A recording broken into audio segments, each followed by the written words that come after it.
I never imagined that the worst betrayal of my life would come wrapped in designer labels and fake smiles, delivered by the daughter I raised with every ounce of love I had. But there I was, standing in the marble foyer of a penthouse I helped purchase, watching my daughter Emma close the door in my face like I was nothing more than an inconvenient stranger. My name is Catherine Walsh, and this is the story of how I learned that sometimes the people we sacrifice everything for are the ones who hurt us the most. This is the story of how I lost myself trying to give my daughter the world, and how I finally found myself again when I stopped trying to buy her love. It started on a crisp November evening in Chicago. The wind was biting, cutting through my worn coat as I stood outside Emma's luxury condominium in the Gold Coast, clutching a container of my homemade apple crumble against my chest, like armor. The doorman, Miguel, had let me up without question, greeting me with his usual warm smile. After all, I'd been coming here for 3 years, ever since I helped with the down payment on this place. Every Tuesday and Thursday, like clockwork, I'd make the long journey from my neighborhood in Bridgeport to this gleaming tower of glass and steel. The aroma of roasted duck with orange glaze, Emma's favorite since she was 9 years old, drifted from under the door, making my mouth water and my heart ache at the same time. I remember teaching her to make that dish in our tiny kitchen, her small hands carefully basting the bird, while Sarah, my late wife, supervised with gentle corrections. Those were simpler times, happier times, when we were a family bound by love instead of money. I knocked softly, expecting warmth, expecting family, expecting the embrace I'd been looking forward to all week. Instead, the door cracked open just wide enough for my daughter's perfectly made-up face to appear. Her makeup was flawless, professionally done, probably from that salon on Michigan Avenue that charged $200 just to walk through the door. Her smile was thin, brittle, stretched tight like canvas pulled too taut, the kind of smile you give to telemarketers you're trying to politely dismiss. "Oh, Mom," she said, her voice barely above a whisper, though the hallway was completely empty. "I think there's been a misunderstanding. Tonight really isn't good for you to join us." I blinked, confusion washing over me like ice water, making my fingers tingle with sudden anxiety. "But sweetie, you invited me. You called me on Sunday. You specifically said 7 o'clock sharp. You said it was a family dinner, that you were making Dad's favorite duck recipe in her memory." The words tumbled out, and I hated how small my voice sounded, how desperate, how pleading. Before Emma could respond, my daughter-in-law Marcus appeared behind her in the doorway. Marcus Chen, the investment banker whose MBA from Booth I'd helped finance to the tune of $80,000. The man wearing the Rolex Submariner I'd bought him for his 40th birthday last year, its gold and steel gleaming in the hallway light, catching my eye like a taunt. His eyes, usually so confident and direct in our few interactions, darted to the imported Italian marble floor beneath his feet, then to the expensive abstract painting on the wall that I'd helped them purchase, then somewhere past my left shoulder into the empty corridor. "Catherine," he started, and the formal tone, the use of my first name instead of the mom he'd called me for the past 15 years, made my stomach clench with dread. "We're keeping tonight strictly professional, just colleagues from the firm and their partners, important clients. We thought it might be more comfortable if you sat this one out." More comfortable. The words landed like a physical slap across my face. More comfortable for whom? For me to not be present in the home I'd subsidized with $60,000 for the down payment? With the daughter whose entire adult life I'd bankrolled, from her college education to her wedding to her business wardrobe? I looked down at the apple crumble in my hands, wrapped in aluminum foil, still warm from my oven.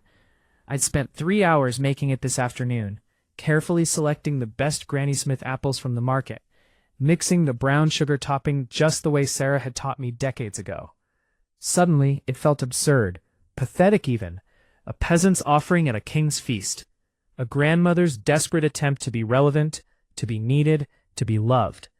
Through the partially open door, I caught a glimpse of their dining room, and it was like looking into a magazine spread. The table was set with bone china, not the everyday dishes I'd seen them use, but the Wedgwood set Emma had mentioned in passing cost $4,000. $4,000 for plates, I recognized the wine bottles lined up on the sideboard, labels turned just so to display their prestigious names, probably $100 each at minimum. And the music playing softly in the background wasn't the jazz standards we used to enjoy together, the Ella Fitzgerald and Louis Armstrong that Sarah and I had danced to in our small living room. It was classical music, sophisticated, curated for an audience, probably selected by some algorithm or trendy playlist designed to impress wealthy guests.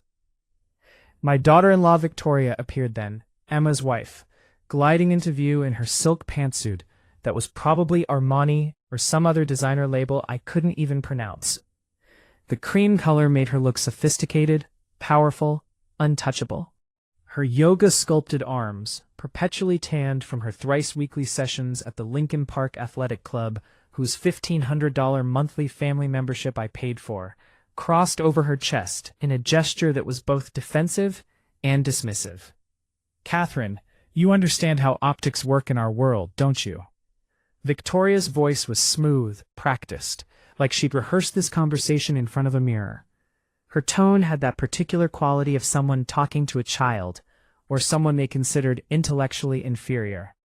"Tonight is about networking, about making the right impression, about positioning Emma for the senior partnership she's been working toward." She paused, letting her words sink in like poison, and then delivered the killing blow. "Honestly, you should consider downsizing your lifestyle significantly. It would help us focus our resources more strategically on building our future, on securing Lucas's opportunities. We need tonight for people who actually matter to our careers, people who can open doors for us." Downsize my lifestyle, the audacity of it stole my breath, made my lungs feel like they'd collapsed. I stood there in my 12-year-old coat, the one with the small stain near the hem that I'd tried unsuccessfully to remove, holding homemade dessert that probably cost me $8 in ingredients, while they prepared to entertain guests with money that flowed from my accounts like an endless river, like I was a fountain that would never run dry. They wanted to live extravagantly at my expense, while keeping me invisible, tucked away in my small house in Bridgeport, where I wouldn't embarrass them with my worn clothes and working-class mannerisms. I saw it then with brutal, crystalline clarity, like a veil had been ripped from my eyes. Behind Victoria's shoulder, I could see into their home, this palace I'd helped build. Fresh orchids and crystal vases on every surface, the weekly flower service from that boutique florist on State Street that I paid for at $200 a week. Artwork on the walls, original pieces, not prints, purchased with the $5,000 home decor allowance they'd requested last Christmas, claiming it was an investment that would appreciate in value. Through the archway to the living room, I glimpsed the Italian leather furniture, a sectional sofa that had cost $8,000, my money withdrawn from my savings account in one painful transaction. The coffee table was that trendy live-edge wood piece they'd found at some artisan furniture maker, another $3,000.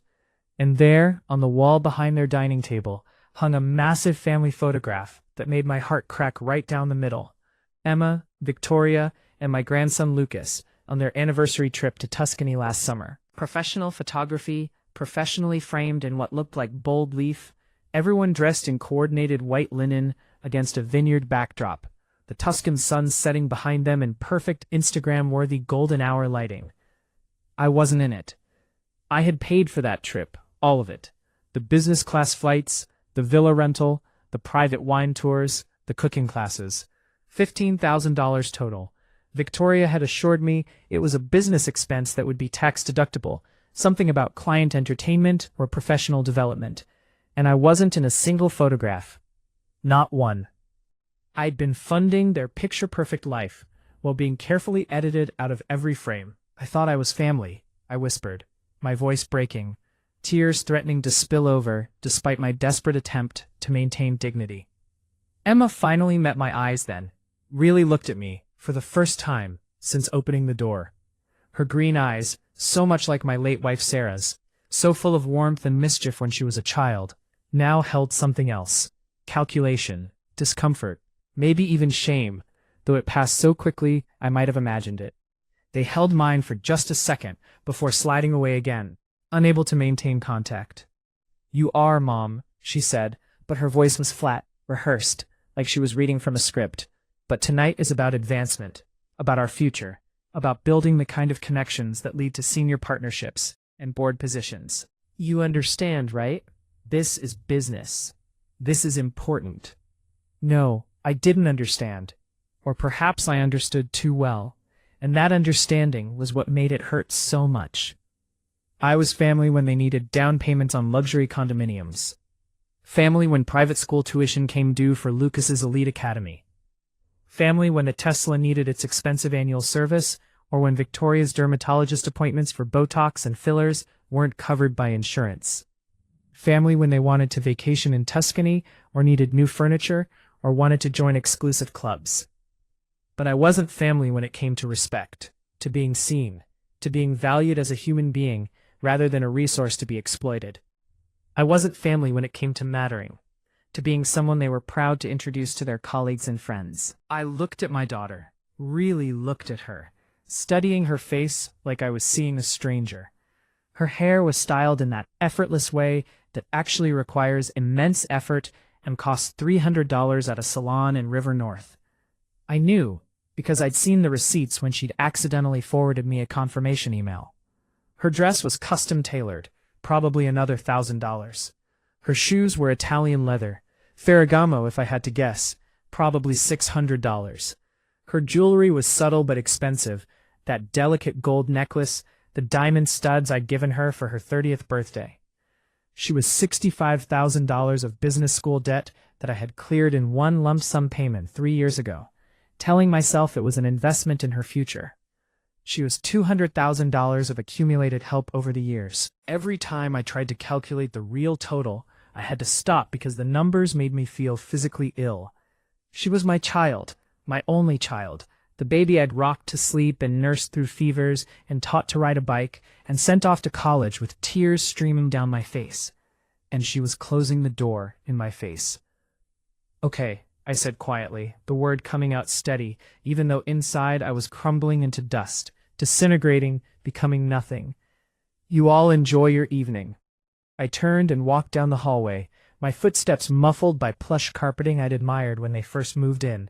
That soft cream color that Victoria had insisted was the only acceptable choice, the carpet that probably cost $15,000 to install throughout the penthouse. My reflection caught in the mirror near the elevator, and I barely recognized the woman staring back.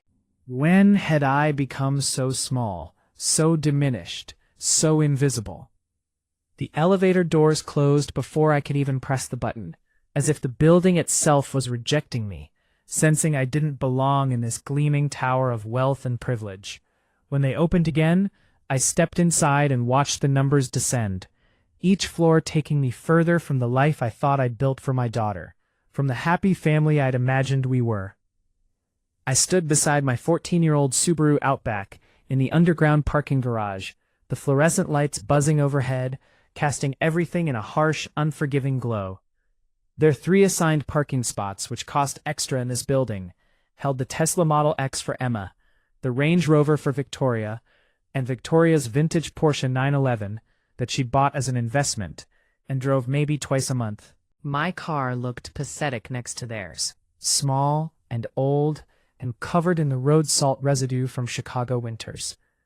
I looked back toward the elevator, imagining the warmth and light above, 30 floors up. The perfect penthouse, polished and gleaming and paid for by the old woman they just turned away like yesterday's garbage. I placed the apple crumble on the passenger seat, carefully, even though part of me wanted to throw it in the dumpster. I gripped the steering wheel with both hands, my knuckles turning white from the pressure.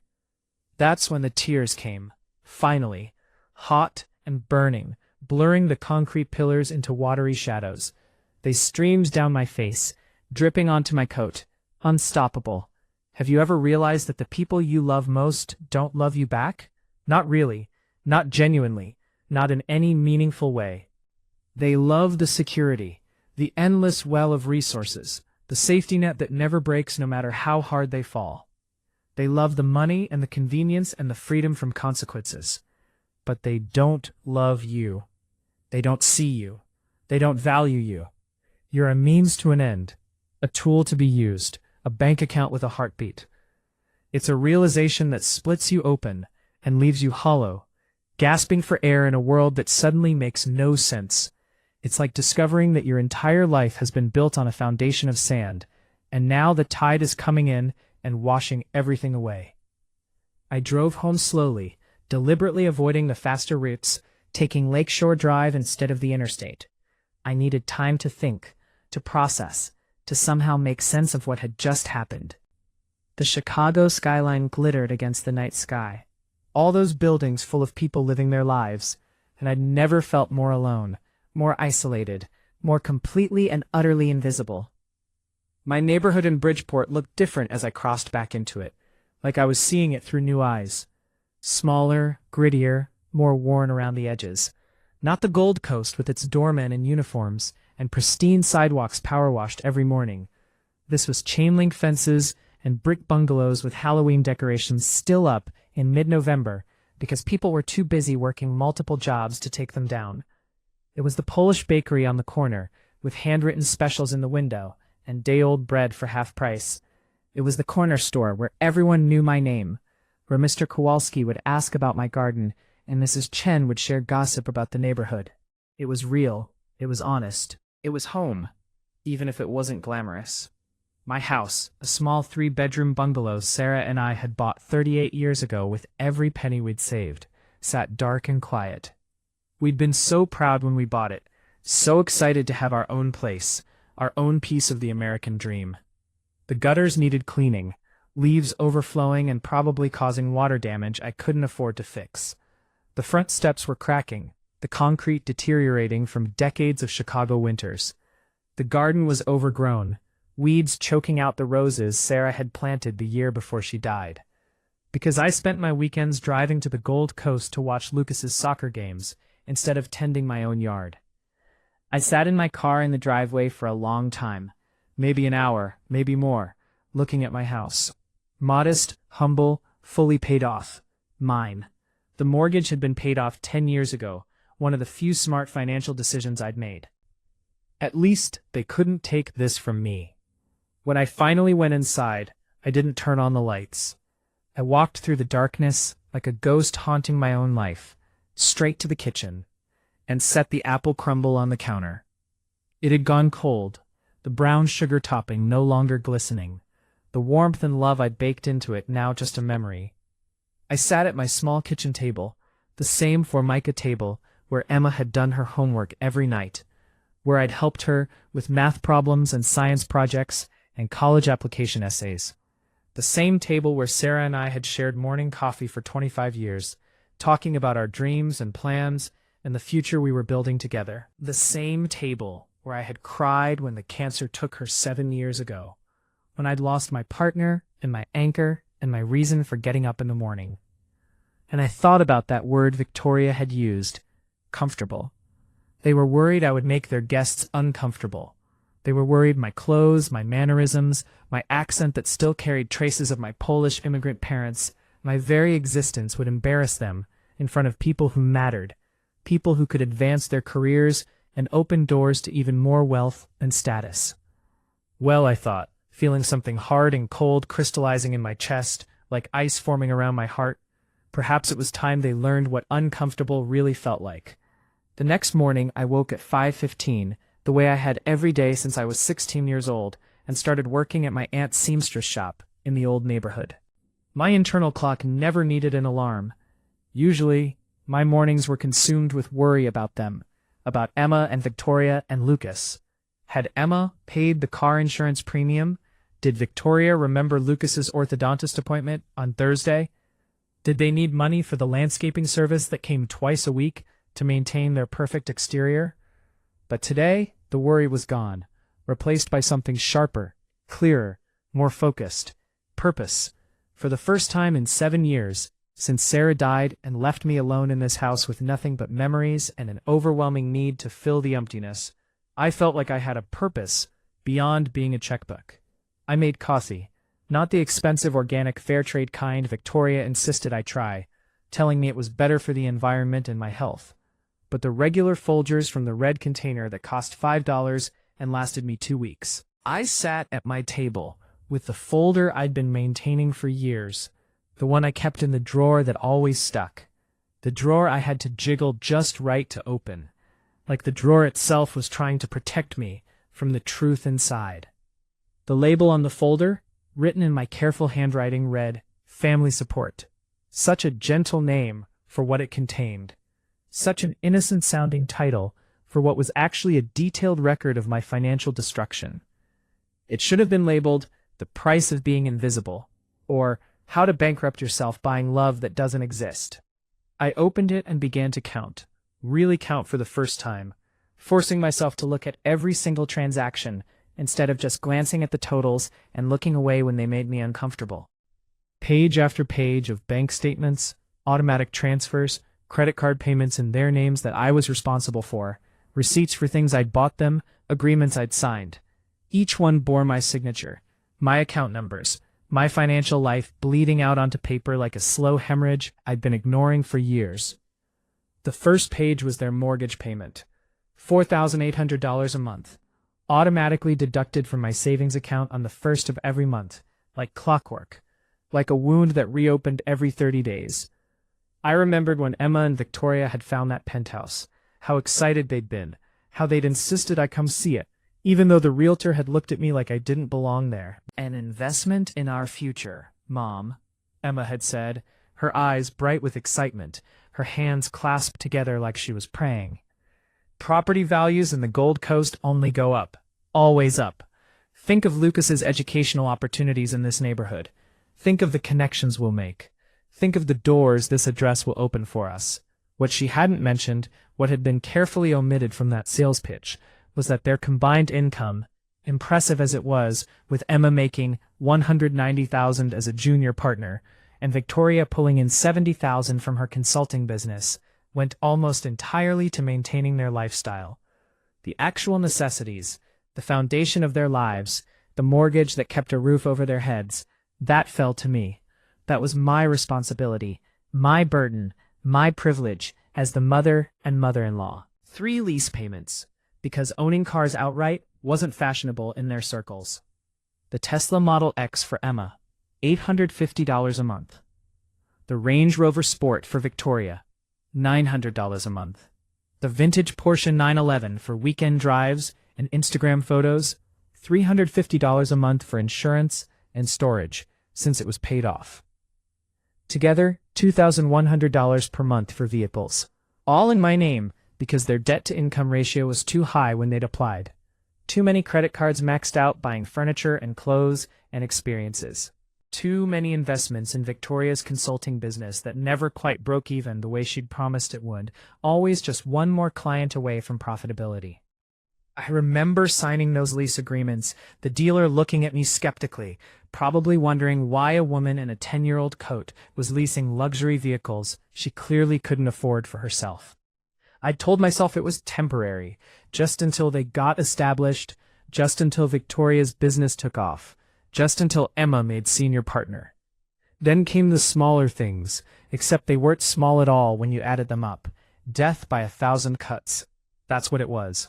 Each cut individually survivable, but together they were killing me financially, and I'd been too blind, or too stubborn, or too desperate to see it. Lincoln Park Academy tuition for Lucas, $52,000 per year, divided into monthly payments of $4,333. Elite education, the best foundation. Victoria had shown me the glossy brochure with children in perfect uniforms playing on manicured fields, told me about the famous alumni and the college acceptance rates, and the connections Lucas would make that would set him up for life.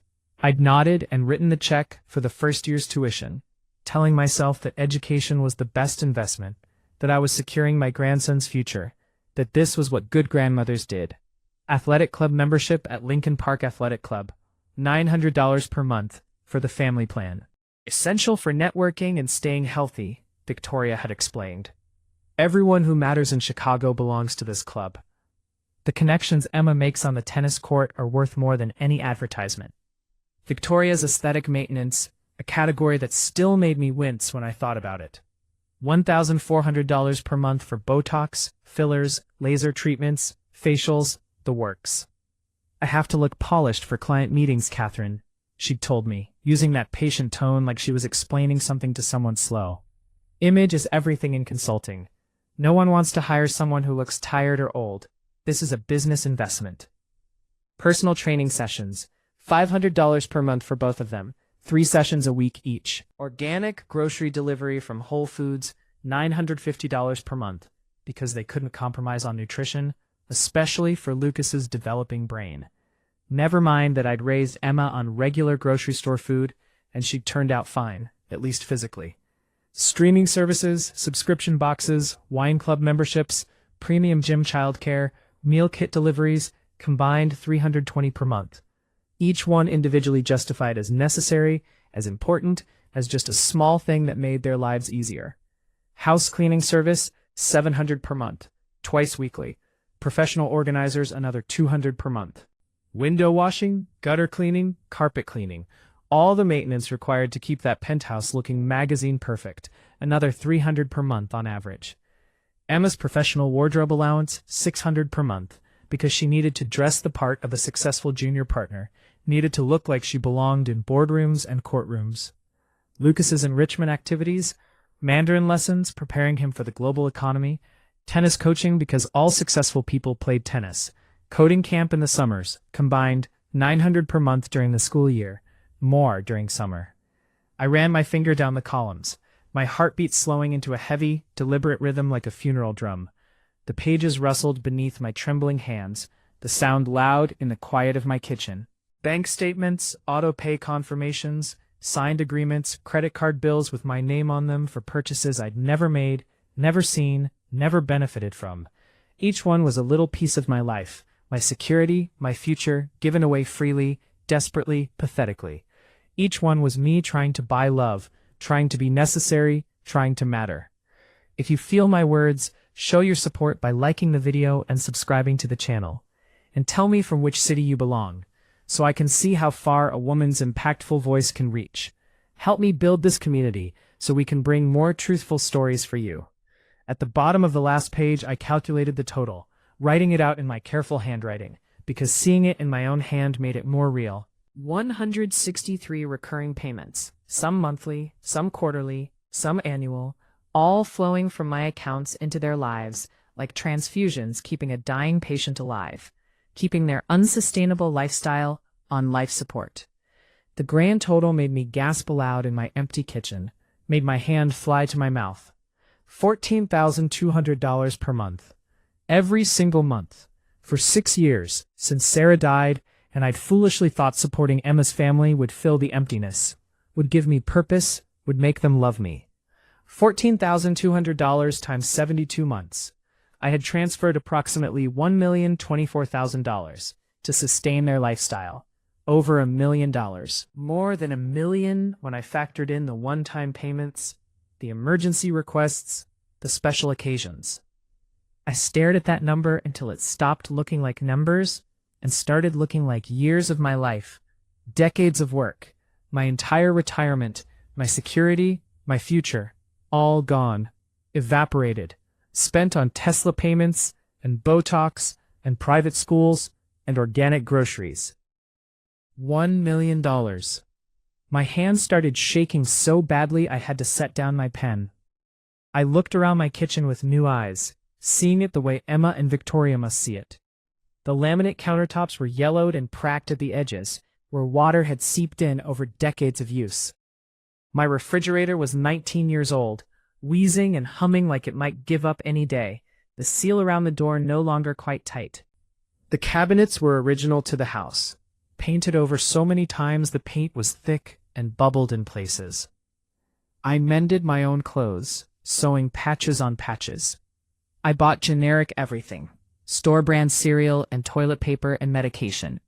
I used coupons for tea and waited for sales to buy chicken breasts, planning my meals around what was discounted that week.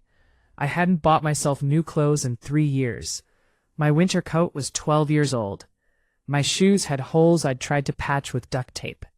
I had been living simply for years, for decades, living like a pauper so they could live like royalty.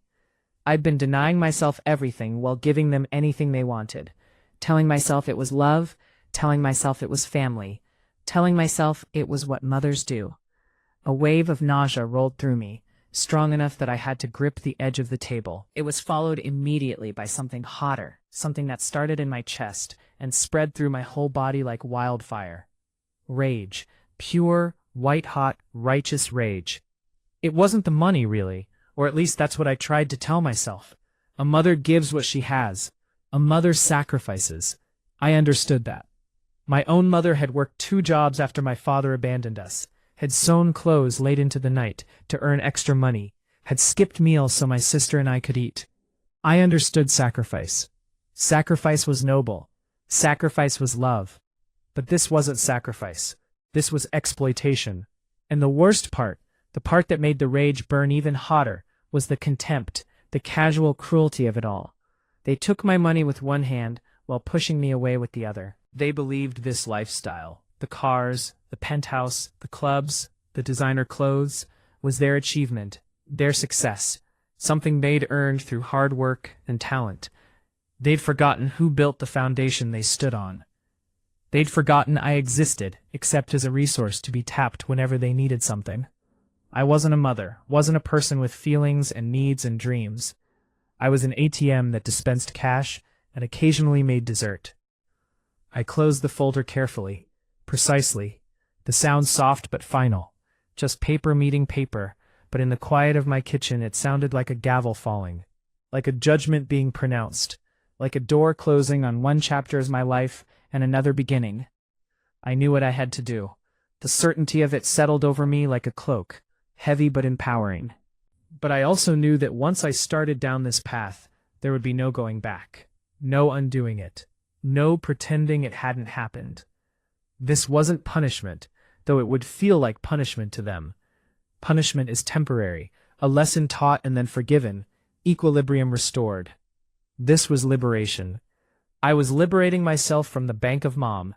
I was closing the account permanently, foreclosing on their access to my resources, my money, my life. My phone rang, shattering the silence, making me jump. I looked at the screen. Emma. For one foolish second, one weak moment, my heart leaped. Maybe she was calling to apologize. Maybe she'd lain awake all night feeling guilty. Maybe she'd realized in the sober light of morning how cruel they'd been, how hurtful, how wrong. Maybe, I answered, hope and foolishness warring in my chest.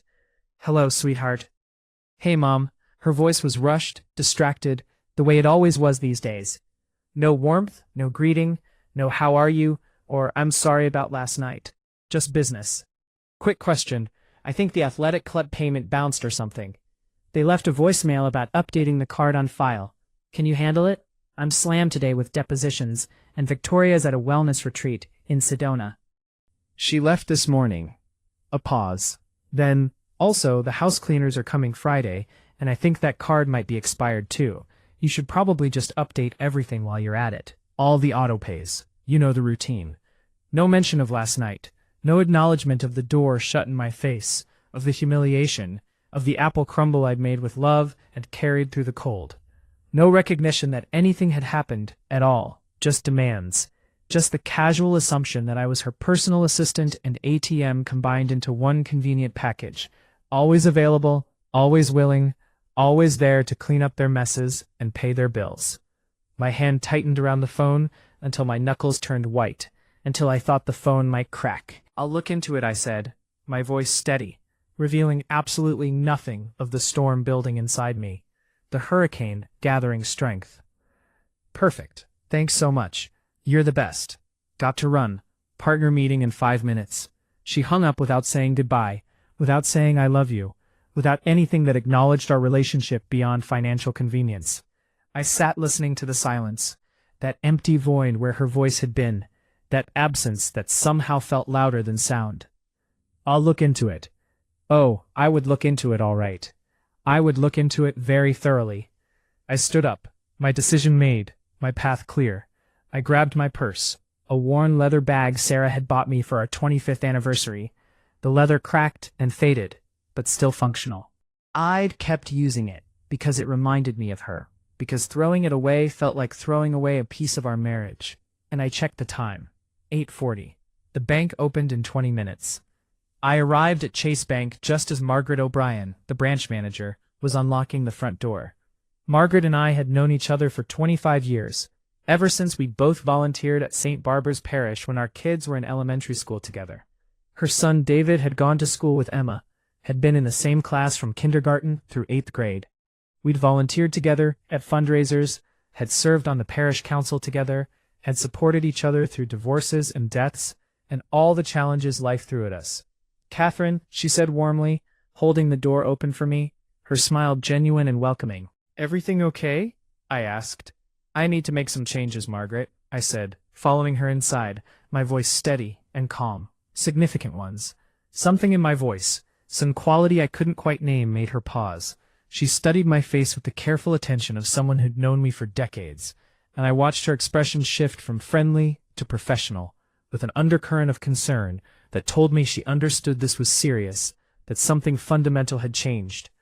"Come to my office," she said quietly, already moving toward the back of the bank.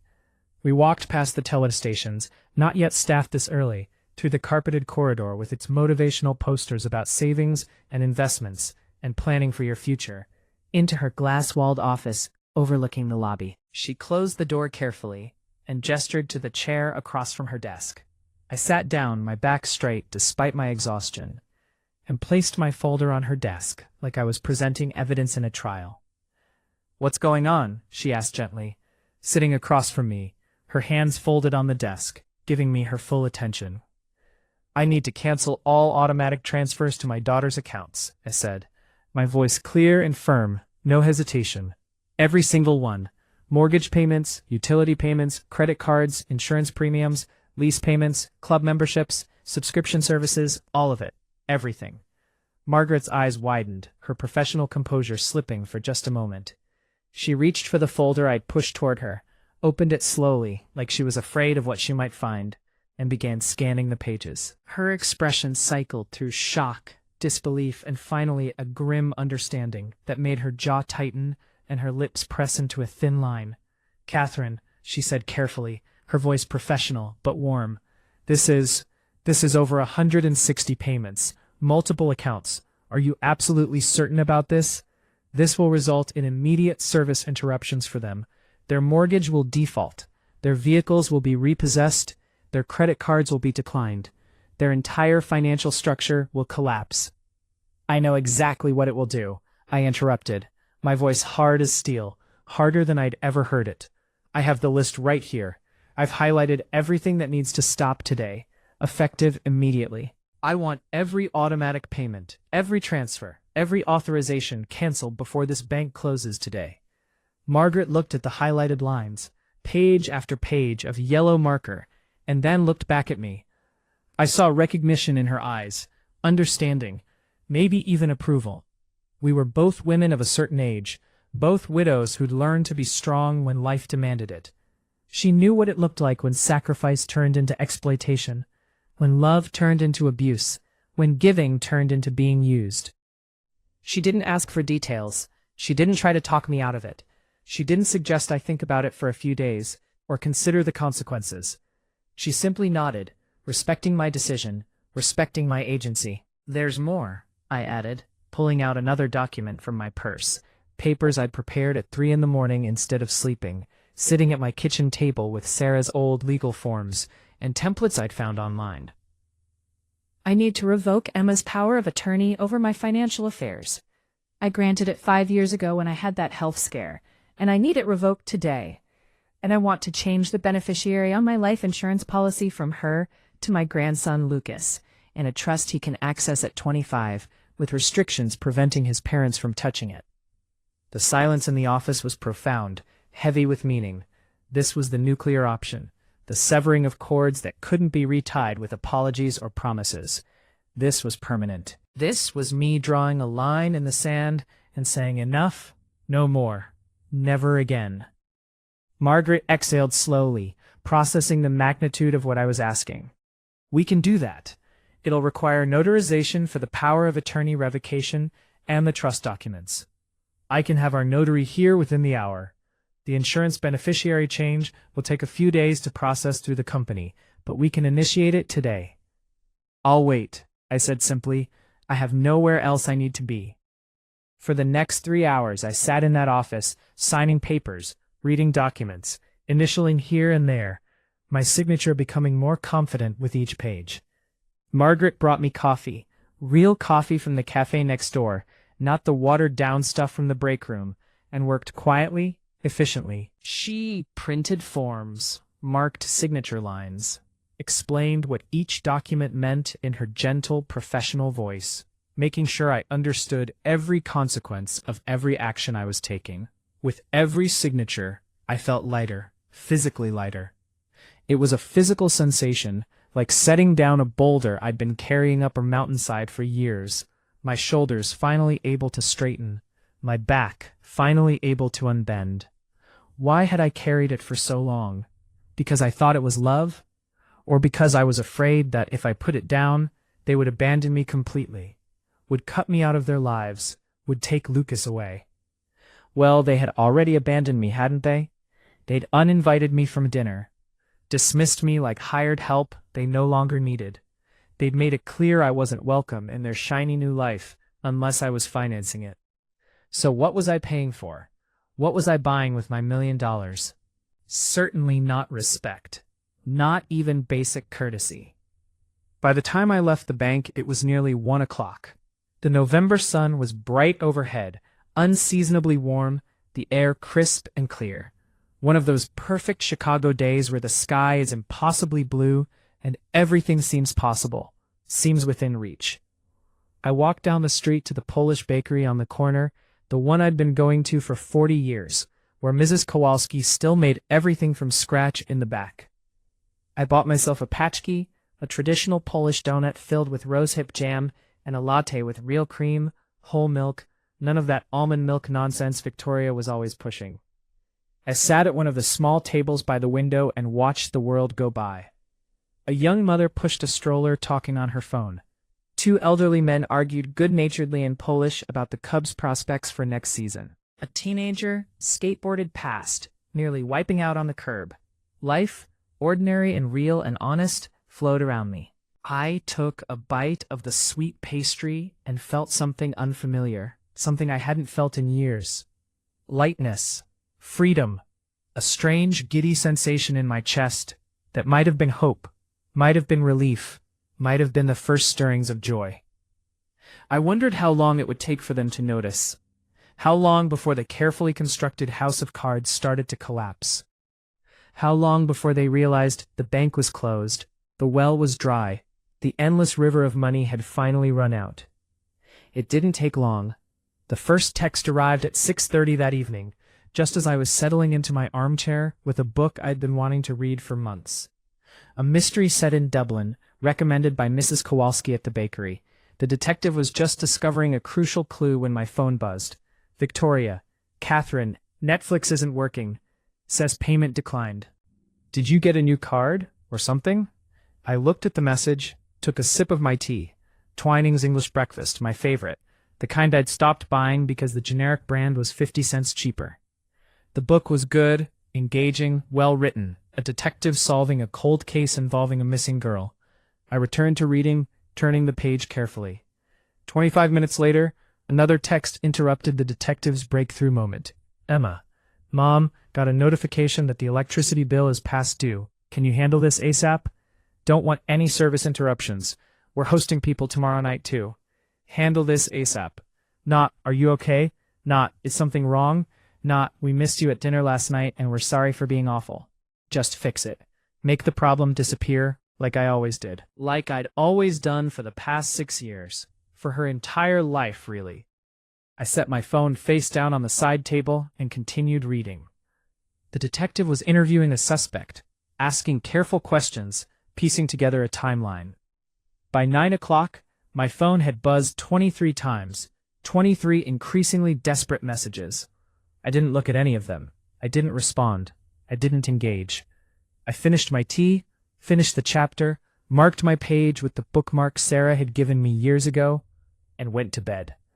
I went to bed early, climbed under my handmade quilt, stitched by my grandmother before she passed away, each square a different pattern, each one made with love and care. And I slept better than I had in 7 years. No anxiety dreams about forgotten payments, no waking up at 3 a.m. worrying about whether Emma had enough money for whatever new expense had come up. No stress nightmares about bills I couldn't pay because I was paying theirs. I slept like a baby, deep, dreamless, peaceful sleep. The next morning, the storm broke with the force of a Category 5 hurricane. I was in my garden, pruning the roses I'd neglected for months, enjoying the cool morning air and the dew still clinging to the grass. I wore my old gardening gloves, the ones with holes in 3 fingertips, the ones I'd been meaning to replace for 2 years. I was thinking about planting vegetables in the spring, remembering how Sarah and I used to have a whole vegetable garden, how we'd canned tomatoes together in the summer, how proud she'd been of her cucumbers. Tomatoes, maybe? Basil for making pesto. Bell peppers, things I could use, things that would save me money at the grocery store, things that would taste better than anything I could buy. My phone started vibrating in my pocket like a trapped animal, buzzing repeatedly, insistently, desperately. I pulled it out and stared at the screen. 19 missed calls, 9 from Emma, 7 from Victoria, 3 from a number I didn't recognize, but suspected was their lawyer or maybe the bank. A cascade of text messages scrolled across the screen, so many that the phone couldn't display them all at once. Emma. Mom, answer the phone now. Emma, the mortgage payment bounced. The bank called. They're saying the account is closed. They're saying you closed it. Victoria, what is happening? Car payment declined. Insurance declined. The club called and said our membership is terminated for non-payment. Catherine, answer your phone. Emma, this isn't funny. Call me right now. This is serious. Victoria, Spotify, Netflix, Hulu, all canceled. The cleaning service called saying their payment bounced. Catherine, I swear to God, what the hell is going on? Emma, Mom, I have a lunch meeting at the club today with a potential client worth millions. I just got humiliated when they told me at the door that our membership was revoked for non-payment. Do you understand how that looks? Do you understand what you've done to my reputation? Call me. I looked at the messages, at the desperate capital letters, at the panic bleeding through the screen like an open wound, and I felt nothing. No guilt, no urge to fix it, no maternal instinct to make everything better. Just a calm, clear certainty that I had done exactly the right thing at exactly the right time. I put the phone back in my pocket and clipped another dead bloom from the rosebush. The roses were actually in better shape than I'd thought. With some attention, some fertilizer, some regular watering, they'd come back beautifully next summer. My mother used to say, pruning is necessary for growth. You have to cut back the dead weight so the plant can thrive, so it can put its energy into new growth instead of supporting dead branches. I was just pruning, cutting back the dead weight. I went inside, washed my hands thoroughly, made myself lunch. Leftover vegetable barley soup I'd made on Sunday, homemade from scratch, better than anything from their organic delivery service, with vegetables that cost 3 times as much and tasted exactly the same. As I was eating, enjoying the quiet and the taste of my own cooking, I heard a car screech into my driveway, tires squealing on the concrete, the sound harsh and aggressive. I didn't need to look out the window to know who it was. I knew the sound of fury when I heard it. The car doors slammed, both of them, the sound echoing through my quiet neighborhood. The footsteps on my porch were heavy, angry, the footsteps of people who'd never been told no before, people who'd always gotten their way. The doorknob rattled violently, twisting back and forth, then pounding, fists on wood, loud enough that Mrs. Kowalski next door probably heard it. Mom, open this door. I know you're in there. Your car is in the driveway. I took another spoonful of soup, savored it, chewed slowly, swallowed, set down my spoon carefully. I stood up, walked calmly to the door, my heart rate steady, my hands not shaking at all, and opened it. Emma stood there, looking like she'd been through a war zone. Her face was flushed red, her usually perfect hair disheveled and tangled, pulled back in a messy ponytail like she hadn't had time to style it. She wore yoga pants and a sweatshirt, no makeup, which I'd never seen before. She always wore makeup, always looked polished and professional. She looked like a woman whose world had just tilted violently off its axis, and she couldn't find her balance. Victoria stood behind her, still in workout clothes from this morning apparently, her makeup smeared, mascara running slightly, like she'd been crying, eyes wild with panic and rage. "What?" Emma said, her voice shaking with barely controlled fury, her hands clenched into fists. "Did you do?" I stepped aside calmly. "Come in. Would you like some lunch? I made soup." "I don't want lunch," Emma shouted, her voice breaking, pushing past me into my small living room. "I want to know why the bank said you closed all the payment accounts. The mortgage, the cars, the credit cards, the club memberships, everything. They said you came in yesterday and canceled everything." I closed the door quietly, deliberately, and turned to face them. They stood in my living room like invaders, like people who didn't belong, their designer clothes and expensive accessories completely out of place in my modest home. "I didn't close the accounts, sweetheart," I said calmly, rationally, my voice steady. "I simply stopped paying into them. Those accounts are yours, not mine. The mortgage is in your name. The car leases are in your name. The credit cards are in your name. You're responsible for them, not me. I was just voluntarily paying them as a gift, and now I've decided to stop giving that gift." "You can't do that," Victoria shrieked, her polished veneer completely shattered, her voice raw and desperate. "Do you know what you've done? The Tesla is being repossessed tomorrow morning. Tomorrow. Our credit scores are destroyed. Destroyed. Lucas's school called about tuition. The bank sent us a foreclosure notice. A foreclosure notice on a penthouse we've lived in for 3 years. Then I suggest you write them a check," I said calmly, walking to the kitchen to put my bowl in the sink, continuing my lunch routine as if they weren't there having a complete meltdown in my living room. "We don't have that kind of money just sitting around." Emma's voice cracked with desperation, with panic, with the realization that their house of cards was collapsing. "You know that. We've always relied on your help. You've always helped us. Always. That's what family does." "And that," I said, feeling my own voice harden like steel, like iron, turning to face them with all the authority I'd been suppressing for years, "is the problem. That's exactly the problem, right there." I walked to my bookshelf, pulled out the folder, the evidence, the documentation of their exploitation. I opened it and held it out to them, pages fanning out like a deck of cards, like proof in a trial.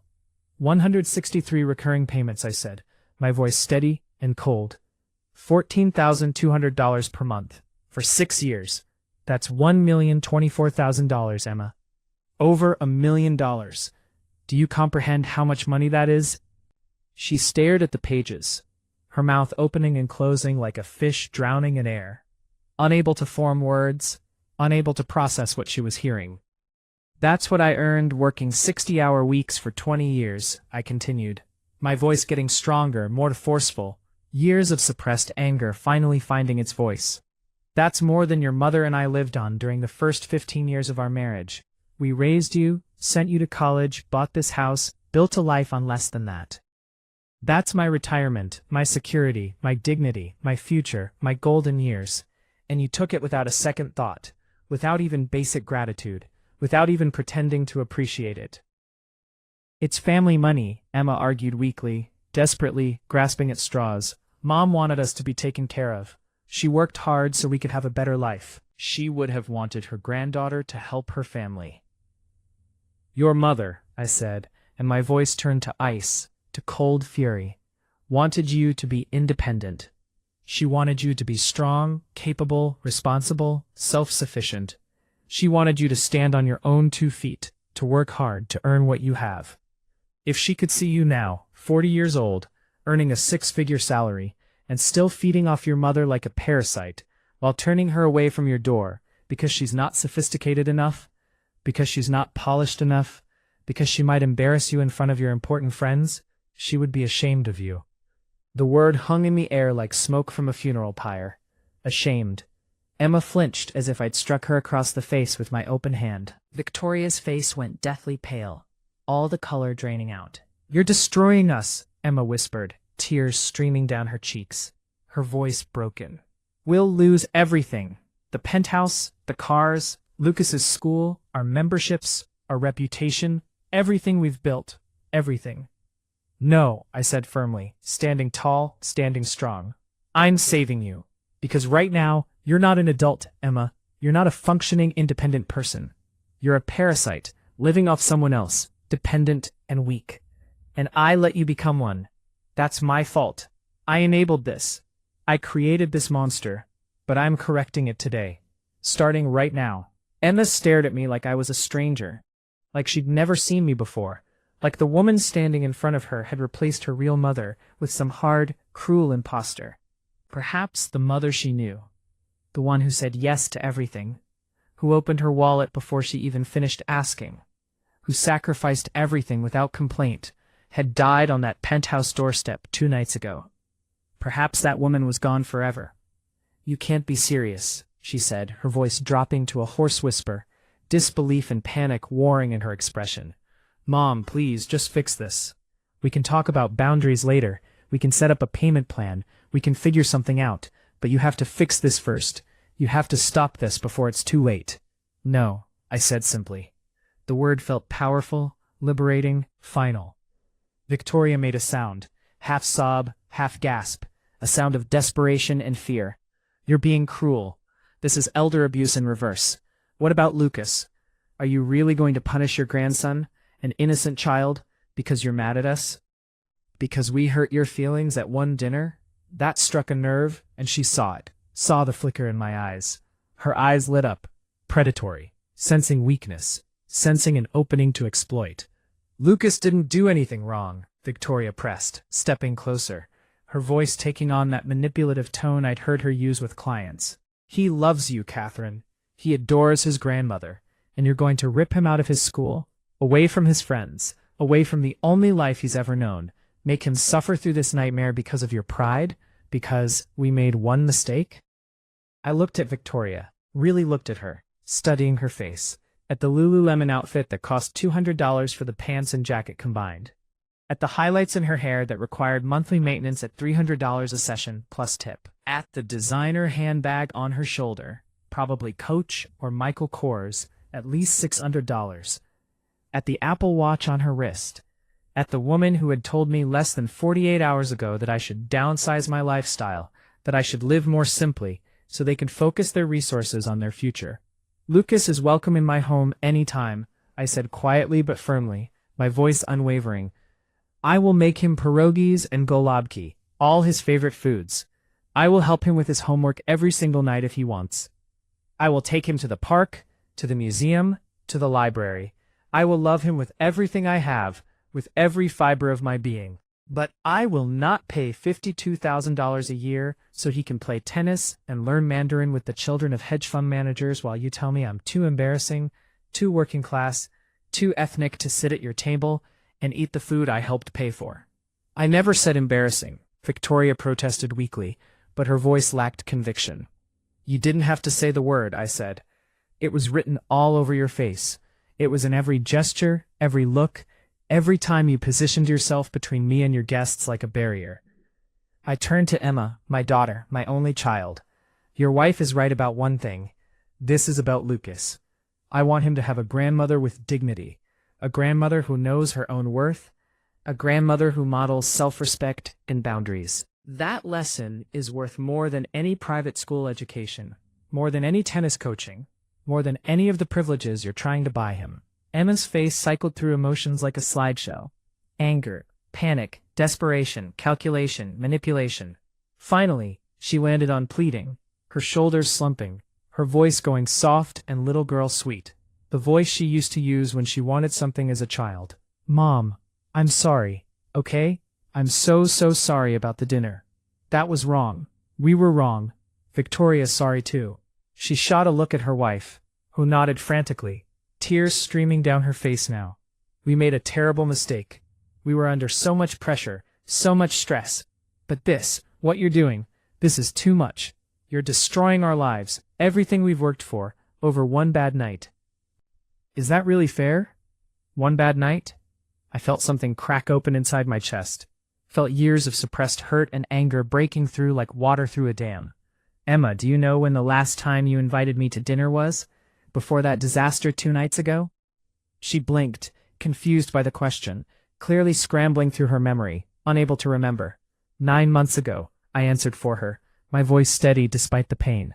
February 12th. Lucas's school thing, the science fair, and I sat in the school parking lot for 90 minutes because you forgot to tell me it was canceled. You didn't call. You didn't text. You didn't think about me sitting there in the cold. I sat there like a fool until another parent, Mrs. Henderson, took pity on me and told me everyone had left an hour before. I was busy, Emma started, her voice weak. I had a case. Do you know when you last asked me how I was doing? I continued relentlessly, cutting her off. Really asked, not as a formality before requesting money. Not, how are you, by the way, can you cover the car payment? But actually asking about my life, my health, my feelings. Silence. Heavy, damning, terrible silence. Do you know where I was on my birthday last year? My voice was steady, but inside I was breaking all over again, remembering that lonely day, that terrible confirmation that I didn't matter. Alone, in this house, watching television, eating soup by myself. You sent a text at 10:30 at night. Happy birthday, Mom. Crazy day. Talk soon. 5 words. That was my birthday celebration for my only child. Emma's face had gone pale, all the anger draining away, replaced by something that might have been shame, might have been recognition of her own cruelty. I didn't realize, she started. You didn't think about it, I finished, my voice hard. Because I'm not a person to you anymore, Emma. I'm not your mother, not really. I'm a resource. I'm the bank that never closes, the ATM that never runs out, the safety net that catches you every single time you fall. And the worst part? My voice broke slightly, emotion finally seeping through. I let you treat me that way. I taught you that my love could be bought with your neglect. I taught you that my money could substitute for your presence. I taught you that I would always be there, always say yes, always bail you out, no matter how badly you treated me. Victoria was crying now, loud, ugly sobs, her makeup running in black streaks down her face. But I'd seen her cry before. I'd seen her cry when she wanted the Porsche, when she wanted the kitchen remodel with the marble countertops, when she wanted the trip to France for their anniversary. Victoria's tears were currency, a tool she used to get what she wanted, and I was no longer accepting them. Get out, I said. Not unkindly, not cruelly, but firmly, with absolute finality. Mom, please. Emma reached for me. Get out. I walked to the door and opened it, letting in the cold November air, the reality of the world outside. When you're ready to have a real conversation, not a negotiation, not a manipulation, not an attempt to get me to open my wallet, but a real conversation where you see me as your mother instead of your bank account, my door will be open. Until then, you need to leave. Now. Emma stood frozen, her mouth opening and closing, no words coming out. Victoria grabbed her arm, her perfectly manicured nails digging into Emma's sleeve, leaving little white marks. Come on, Victoria hissed, her voice venomous now that crying hadn't worked. She's lost her mind. She's having a mental breakdown. We'll call our attorney. We'll get her declared incompetent. She's clearly having some kind of senile episode. We'll get a conservatorship. I laughed. It bubbled up from my chest, rich and genuine and surprising even to myself, echoing in the small living room. Oh, Victoria, I said, still smiling, genuinely amused now. You really don't know who you're dealing with, do you? You think because I'm quiet and I bake and I mend clothes that I'm stupid? You think because I don't wear designer labels and get my hair done at expensive salons that I'm incompetent? I shook my head, still smiling. I managed the finances for Sarah's architecture firm for 35 years. Payroll, taxes, contracts, everything. I know exactly what I'm doing legally, financially, ethically. I've already documented everything. Every payment, every text message, every request. And if you try to drag me into court, if you try to claim I'm incompetent, I will bring every receipt, every bank statement, every email and text message where you asked for money. I will bring testimony from the bank manager about how competent I was yesterday. I will bring my medical records showing I'm in perfect mental health. I paused, letting that sink in. Do Do you want a judge to see that I paid for your cosmetic procedures, your Botox, your fillers, your laser treatments? Do you want a judge to see the texts where you asked me to pay for your business trips to Napa that you posted on Instagram as romantic getaways? Do you want a judge to see exactly how you've been using me? Victoria's face went white as snow, her threat completely deflated. I didn't think so, I said. Now get out of my house, both of you. They left, finally, Emma walking like a zombie, stunned into silence, her world shattered. Victoria was still crying, but quieter now, shocked into submission, her manipulation tactics completely ineffective. I closed the door behind them and locked it, the deadbolt sliding home with a satisfying final click. I leaned against the door, my heart pounding like a war drum, my whole body shaking with adrenaline, and waited for the guilt to come, for the doubt, for the voice that would tell me I was a terrible mother, a cruel person, a heartless old woman. Instead, I felt powerful, whole, reclaimed, like I'd taken back something that had been stolen from me. The silence in my house after they left was heavy, profound, but it wasn't lonely. It was the silence of a battlefield after the cannons stopped firing. It was the silence of peace, of resolution, of a decision made and stood by. I went back to the kitchen and finished my soup. It had gone cold, but I didn't care. It still tasted like victory.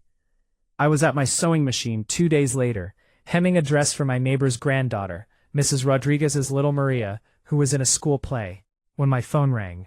Unknown number, which usually meant spam or a robocall. I almost didn't answer, but something, some instinct I couldn't name, made me pick up.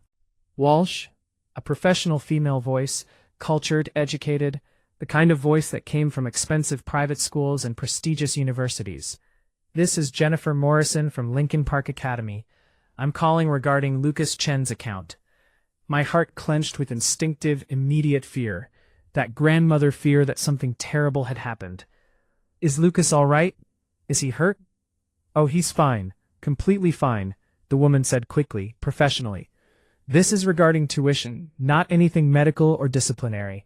We've had a payment returned for insufficient funds, and we haven't been able to reach Miss Chen or Ms. Victoria, despite multiple attempts.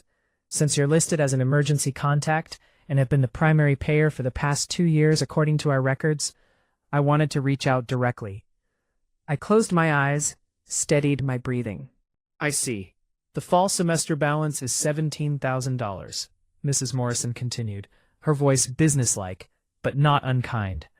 If it's not resolved by Friday, 3 days from now, I'm afraid school policy requires us to ask Lucas to withdraw until the account is current. I'm very sorry, but those are the rules. $17,000. I had it, right there in my savings account, the one that had been slowly filling back up since I'd stopped the hemorrhaging. There was still nearly $90,000 sitting there. Money I'd been saving, money I'd been protecting for my own future, for emergencies, for the retirement I'd almost sacrificed completely. I could pay it right now, with one phone call, with one transfer. Lucas wouldn't have to leave his school, wouldn't have to face the embarrassment, the disruption, the trauma of being pulled out mid-semester. He wouldn't have to pack up his locker while his classmates whispered. He wouldn't have to say goodbye to his friends, to his teachers, to the only school he'd ever known.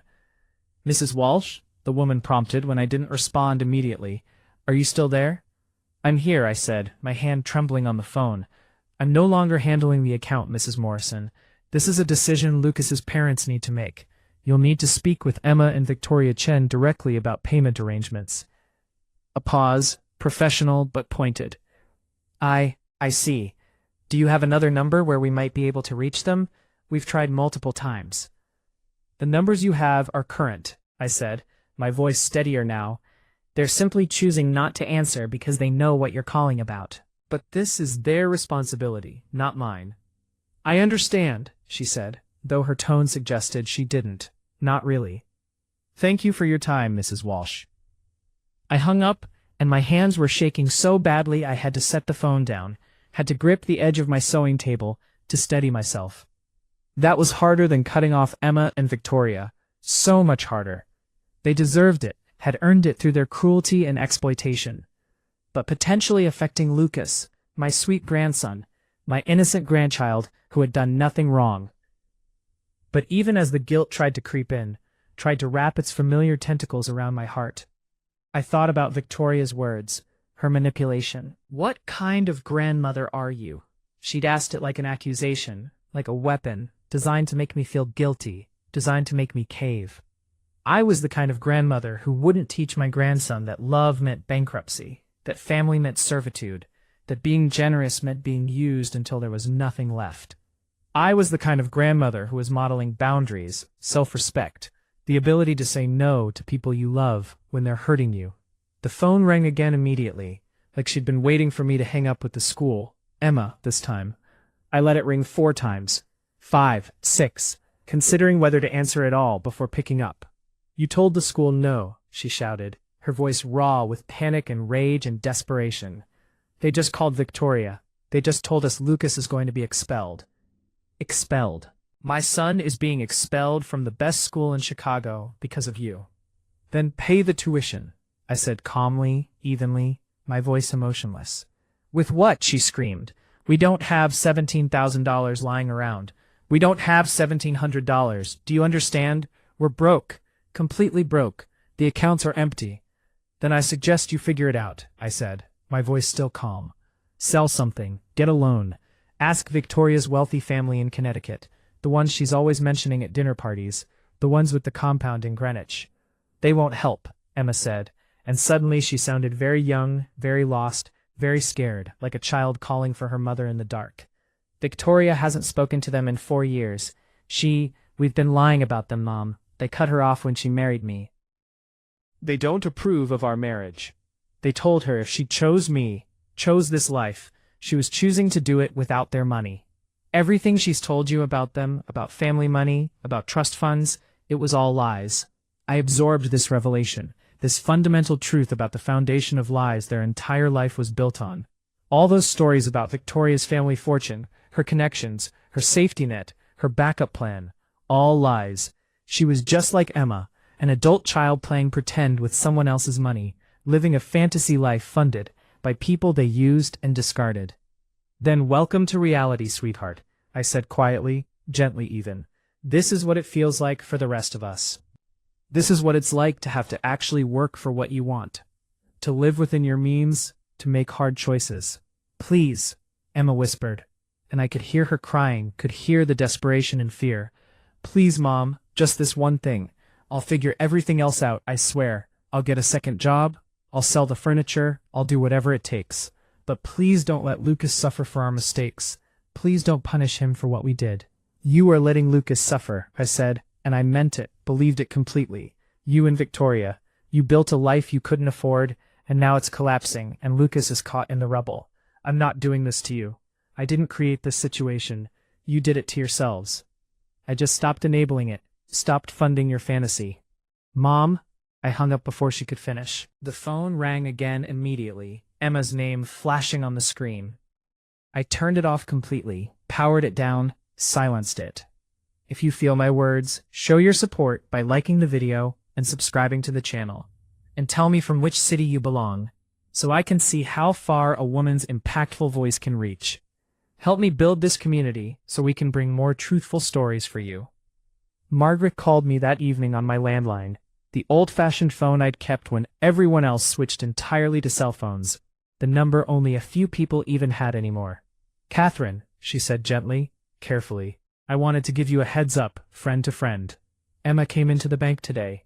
She was not well, not herself. What happened? She tried to access your accounts, Margaret said. She had old paperwork, the power of attorney from 5 years ago. When I explained you'd revoked it yesterday, that she no longer had any access or authority, she became quite upset. Very upset. How upset? I asked, though I could imagine. Security had to escort her out, Margaret said quietly. She was shouting about elder abuse, about lawyers, about having you evaluated for competency, about getting the courts involved. She was making quite a scene in the lobby. Other customers were staring. I closed my eyes, imagining it, imagining my daughter unraveling in public. I see.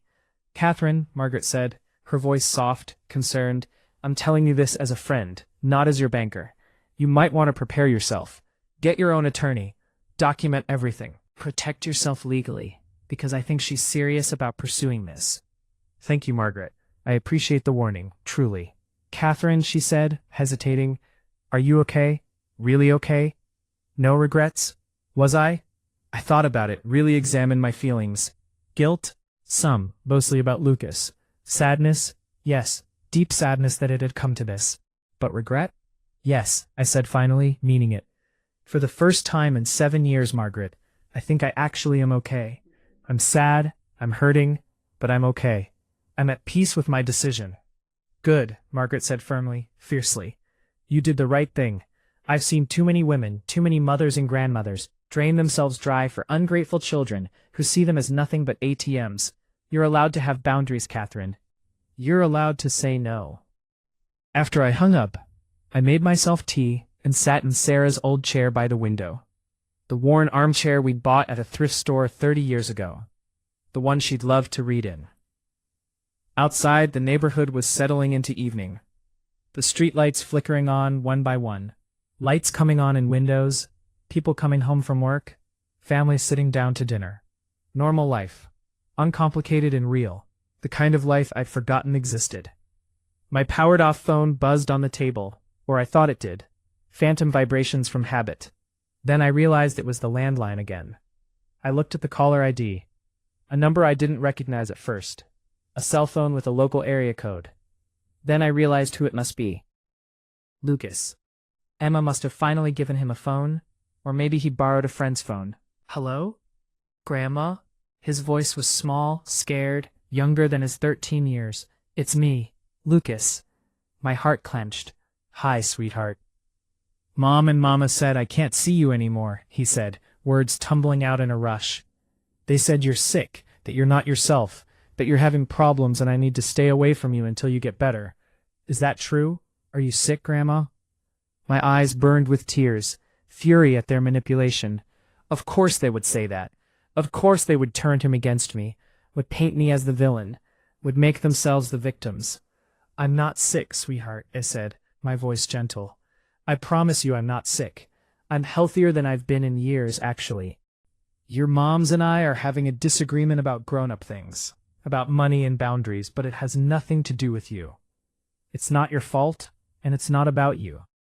They're fighting all the time now, Lucas said, his voice breaking. All the time, Grandma. Mama Victoria cries every night. I can hear her through the walls. Mom hasn't gone to work in 3 days. She just sits in her room staring at her computer. The Tesla got towed away yesterday, and Mama screamed at the tow truck driver. I'm scared, Grandma. I don't understand what's happening.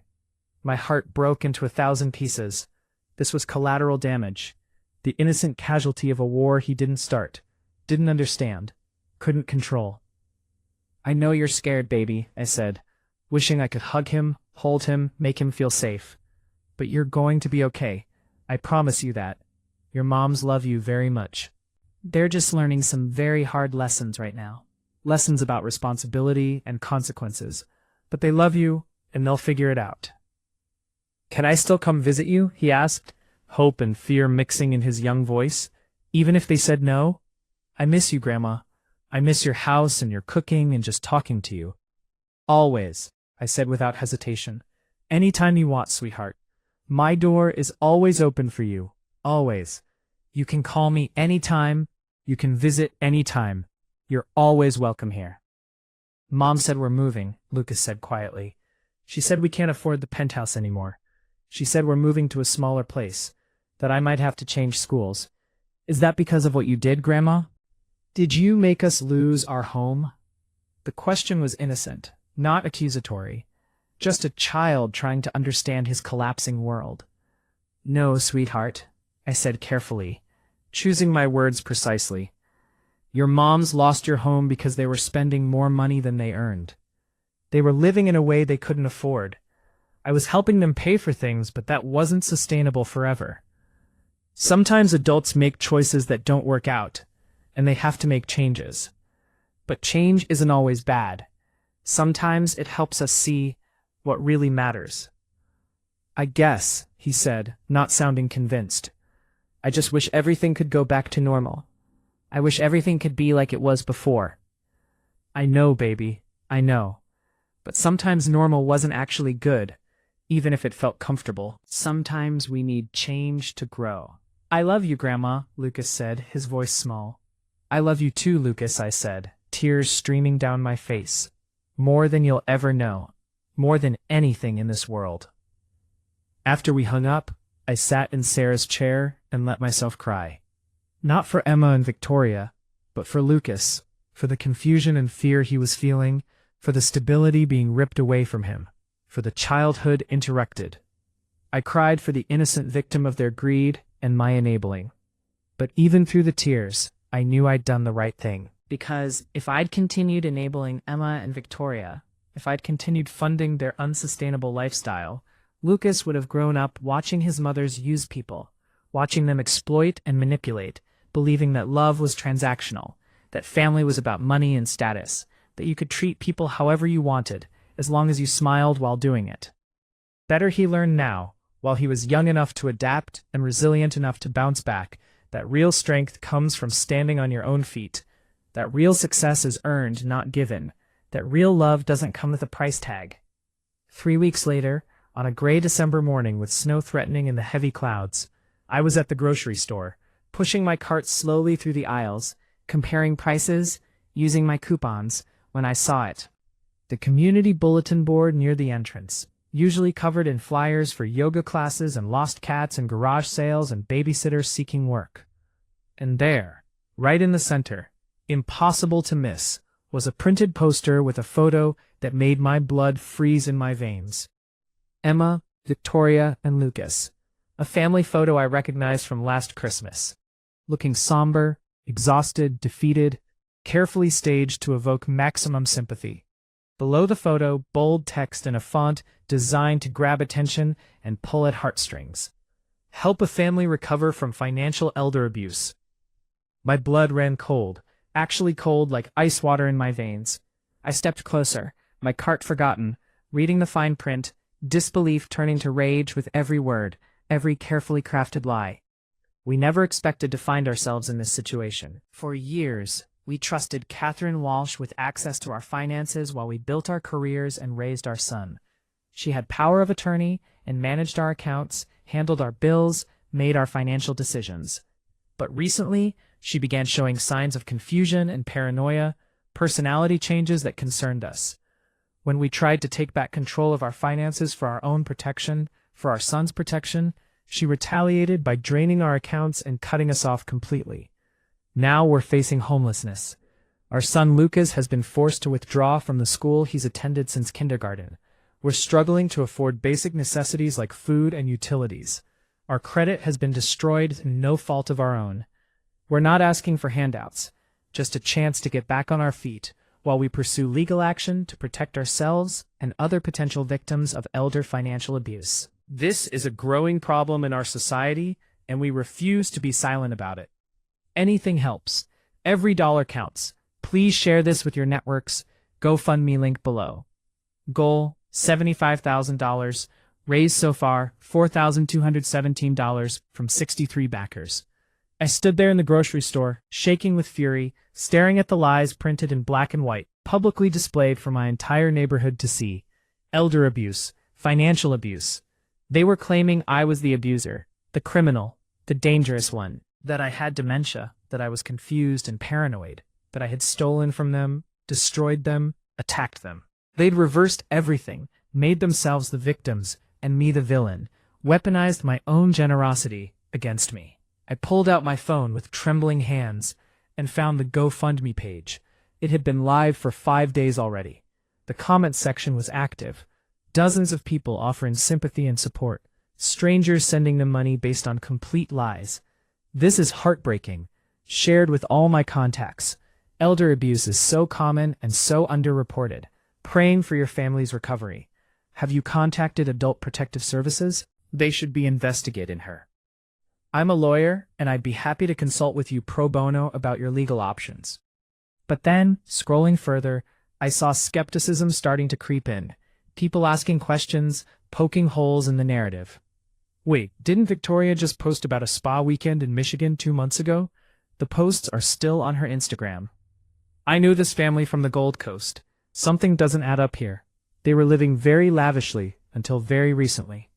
If they were so broke and struggling, why was Emma getting weekly blowouts at that expensive salon on Oak Street for $300? My stylist works there and mentioned seeing her regularly. This woman, Catherine Walsh, is my neighbor. She's one of the kindest, most honest people I've ever known. This story doesn't match the person I know at all. The community was already turning skeptical, asking questions, demanding evidence. But the damage was done. They'd tried to publicly brand me as an abuser, a criminal, someone dangerous who preyed on vulnerable people. My reputation, my name, dragged through the mud for everyone to see. I took a photo of the poster with my phone, screenshot the GoFundMe page, and called Margaret immediately, right there in the middle of the grocery store. "Margaret, it's Catherine. I need to see you, now. It's urgent." 30 minutes later, I sat in her office again, this time with printed copies of everything, showing her the GoFundMe page on my phone, explaining what they'd done. Margaret's expression grew darker with every word she read. "This is defamation, Catherine," she said flatly, her professional demeanor slipping into genuine anger. "This is libel. This is legally actionable. They've made specific false claims about you in a public forum, damaged your reputation, potentially affected your ability to function in your community." "What do I do?" I asked, feeling overwhelmed, feeling attacked from all sides. "We document everything," she said, already pulling up files on her computer, her fingers flying across the keyboard. "Every transaction, every communication, every piece of evidence that shows you had no power of attorney over their accounts, except that one brief period 5 years ago that you revoked. Every piece of evidence showing that you were voluntarily paying their expenses out of generosity, not managing their money. Every piece of evidence that you had every legal right to stop. Then we contact an attorney. A good one. I don't want to sue my daughter," I said, and my voice broke despite my best efforts. "I don't want this to escalate into a legal battle." "Catherine," Margaret's voice was gentle but firm, the voice of a friend who cared. "They've publicly accused you of elder abuse and theft. They've started a fundraiser based on complete lies. They're collecting money from strangers by defaming you. This isn't about suing your daughter anymore. This is about protecting yourself, protecting your reputation, protecting your future. This is self-defense." She was right. I knew she was right.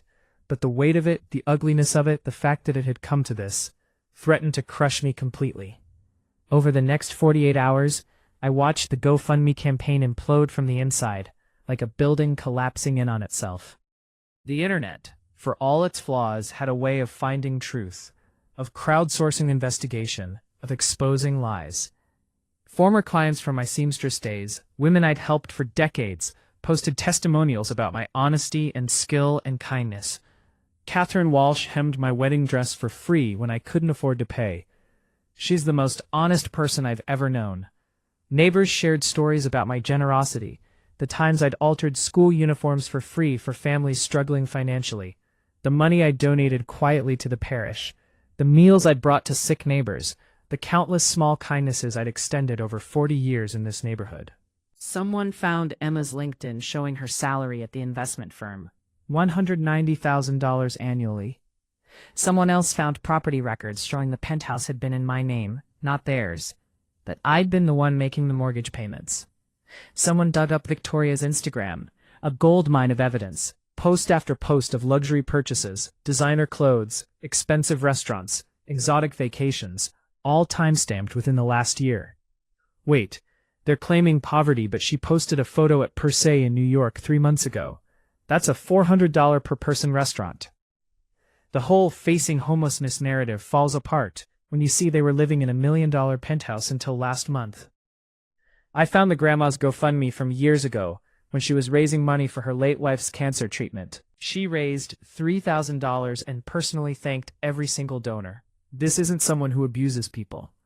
The narrative flipped completely.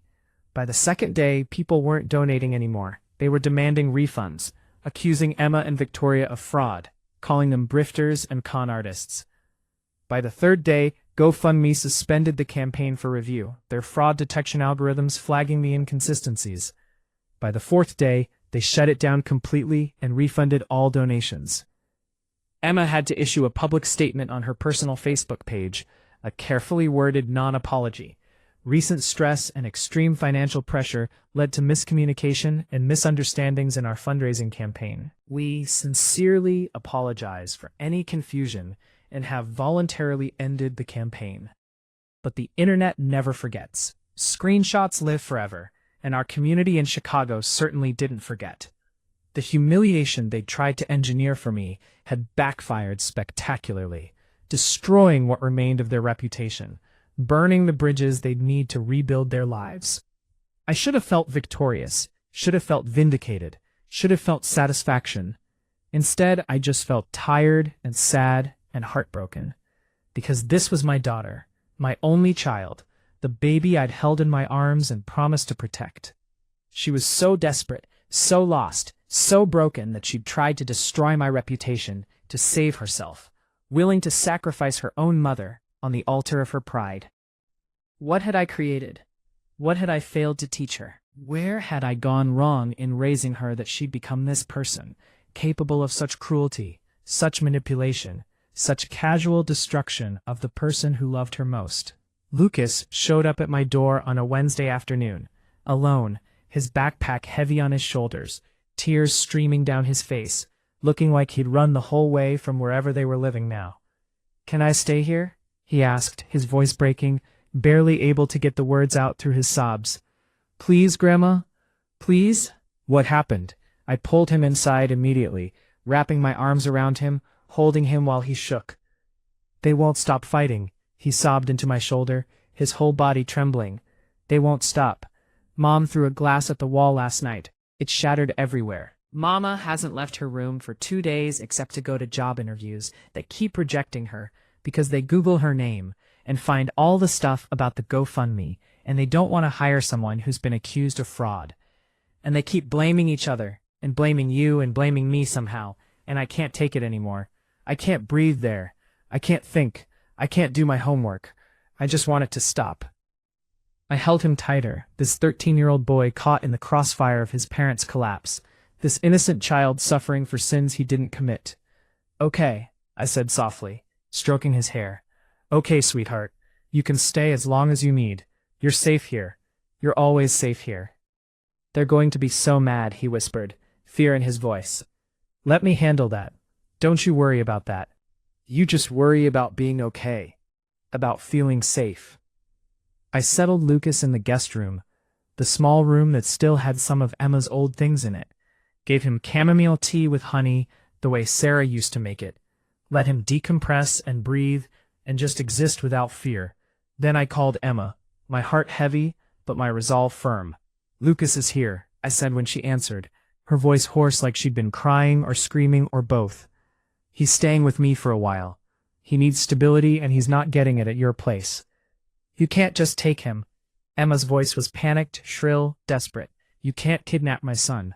"I'm not taking him, and it's not kidnapping," I said calmly, firmly. "He came to me voluntarily because his home has become a war zone. He's 13 years old, Emma. Old enough to choose where he feels safe. Old enough to recognize a toxic environment and remove himself from it." Silence. Then, quietly, her voice small, "It's that bad?" "According to your son, yes. According to the boy you're supposed to be protecting." More silence. I could hear Victoria in the background, her voice sharp, angry, demanding. "Is that her? Is she trying to take Lucas now too? After everything else? Is she trying to take my son?" "I'm not taking anyone," I said loudly enough for Victoria to hear through the phone. "But I'm offering Lucas a safe, stable place to stay, while you two figure out your lives and stop using him as an emotional support person. He can't be your therapist. He can't be your marriage counselor. He's a child, and he needs to be protected from your chaos." "He's our child," Victoria shrieked, grabbing the phone from Emma. "You don't get to decide this. You don't get to play savior after destroying our lives. This is your fault, all of it." "Actually, Victoria, I do get to decide," I said, my voice calm and cold, "because I'm the one he called crying. I'm the one he trusts. I'm the one he ran to when he couldn't take it anymore. And if you want to fight me on this, if you want to make this a legal battle, I will get an attorney, and we can discuss your fitness as parents in front of a judge. Do you want to do that? Because I have documentation of your public lies, your financial irresponsibility, your fraud attempt. I have witnesses to your fights. I have Lucas's own testimony about the glass throwing and the screaming and the emotional abuse he's witnessing. Do you really want to go to court? Victoria went silent, the fight draining out of her. Lucas needs stability, I continued. He needs routine and safety and calm. I'm offering it. When you two get your lives together, when you have a stable home and stable emotions and stable income, when you can provide an actual safe environment for your child, we can discuss his return. Until then, he stays with me where he's safe. Agreed? I heard muffled conversation, angry whispers, Victoria crying. Then Emma came back on the line, her voice defeated, broken. Okay, she said, sounding like she'd aged 10 years. But we want to see him, regularly. We want visits. Of course, I said, my voice softening slightly. He can visit whenever he wants. This isn't about keeping you apart or punishing anyone. This is about keeping him safe, about giving him stability. This is about protecting a child, your child, from the chaos you've created. After I hung up, I found Lucas in the kitchen, making himself a sandwich, with the careful, practiced movements of someone who'd been taking care of himself for too long, someone who'd learned not to be a burden. You heard? I asked gently. He nodded without turning around. Thank you, Grandma. Thank you for fighting for me. We're going to set some rules, I said, sitting down at the table. Fair rules. You keep your grades up, you help around the house with chores, you respect my space and I'll respect yours. You do your homework without being asked. And most importantly, you talk to someone, a counselor or therapist, to help you process all of this, all the changes, all the fear, all the confusion. Agreed? Agreed, he said, turning to face me. His eyes red, but hopeful. And Lucas, I said, reaching across to take his hand. This isn't permanent unless you want it to be. Your parents love you, even if they're not showing it well right now. They're just lost. When they find their way back, when they can provide a safe home, you'll have choices to make about where you want to live. But for now, right now, you're safe here, and that's all that matters. He hugged me tight, his sandwich forgotten. I know I'm safe here, Grandma. I've always known that. That night, I made his favorite dinner, spaghetti carbonara, the real Italian way, the way Sarah had learned from her grandmother, who'd emigrated from Naples. We ate together at my small table, and for the first time in weeks, I heard him laugh, really laugh, at a silly joke I told about Mrs. Kowalski's cat getting stuck in a tree. Later, after he'd gone to bed in the guest room, I sat on the porch with tea despite the December cold, wrapped in Sarah's old Afghan, and thought about the strange, terrible, necessary turns life takes. I'd lost my daughter, at least temporarily, maybe permanently, but I'd saved my grandson, and maybe, just maybe, I'd saved myself too. Emma showed up alone on a Saturday morning 6 weeks later, not in a car, but on foot, walking up my street in the cold January air. She'd walked from wherever they were living now. I could tell from the exhaustion in her face, the way her breath came in clouds, the sweat despite the cold. It was a long walk from anywhere in Chicago to Bridgeport. She stood on my porch looking smaller and more vulnerable than I'd ever seen her in my entire life. No makeup, hair pulled back in a simple ponytail, wearing jeans and a regular winter coat, nothing designer, nothing special. She looked like a normal person for the first time in years, stripped of all the artifice and pretense. "Hi, Mom," she said in a voice so quiet I almost didn't hear it.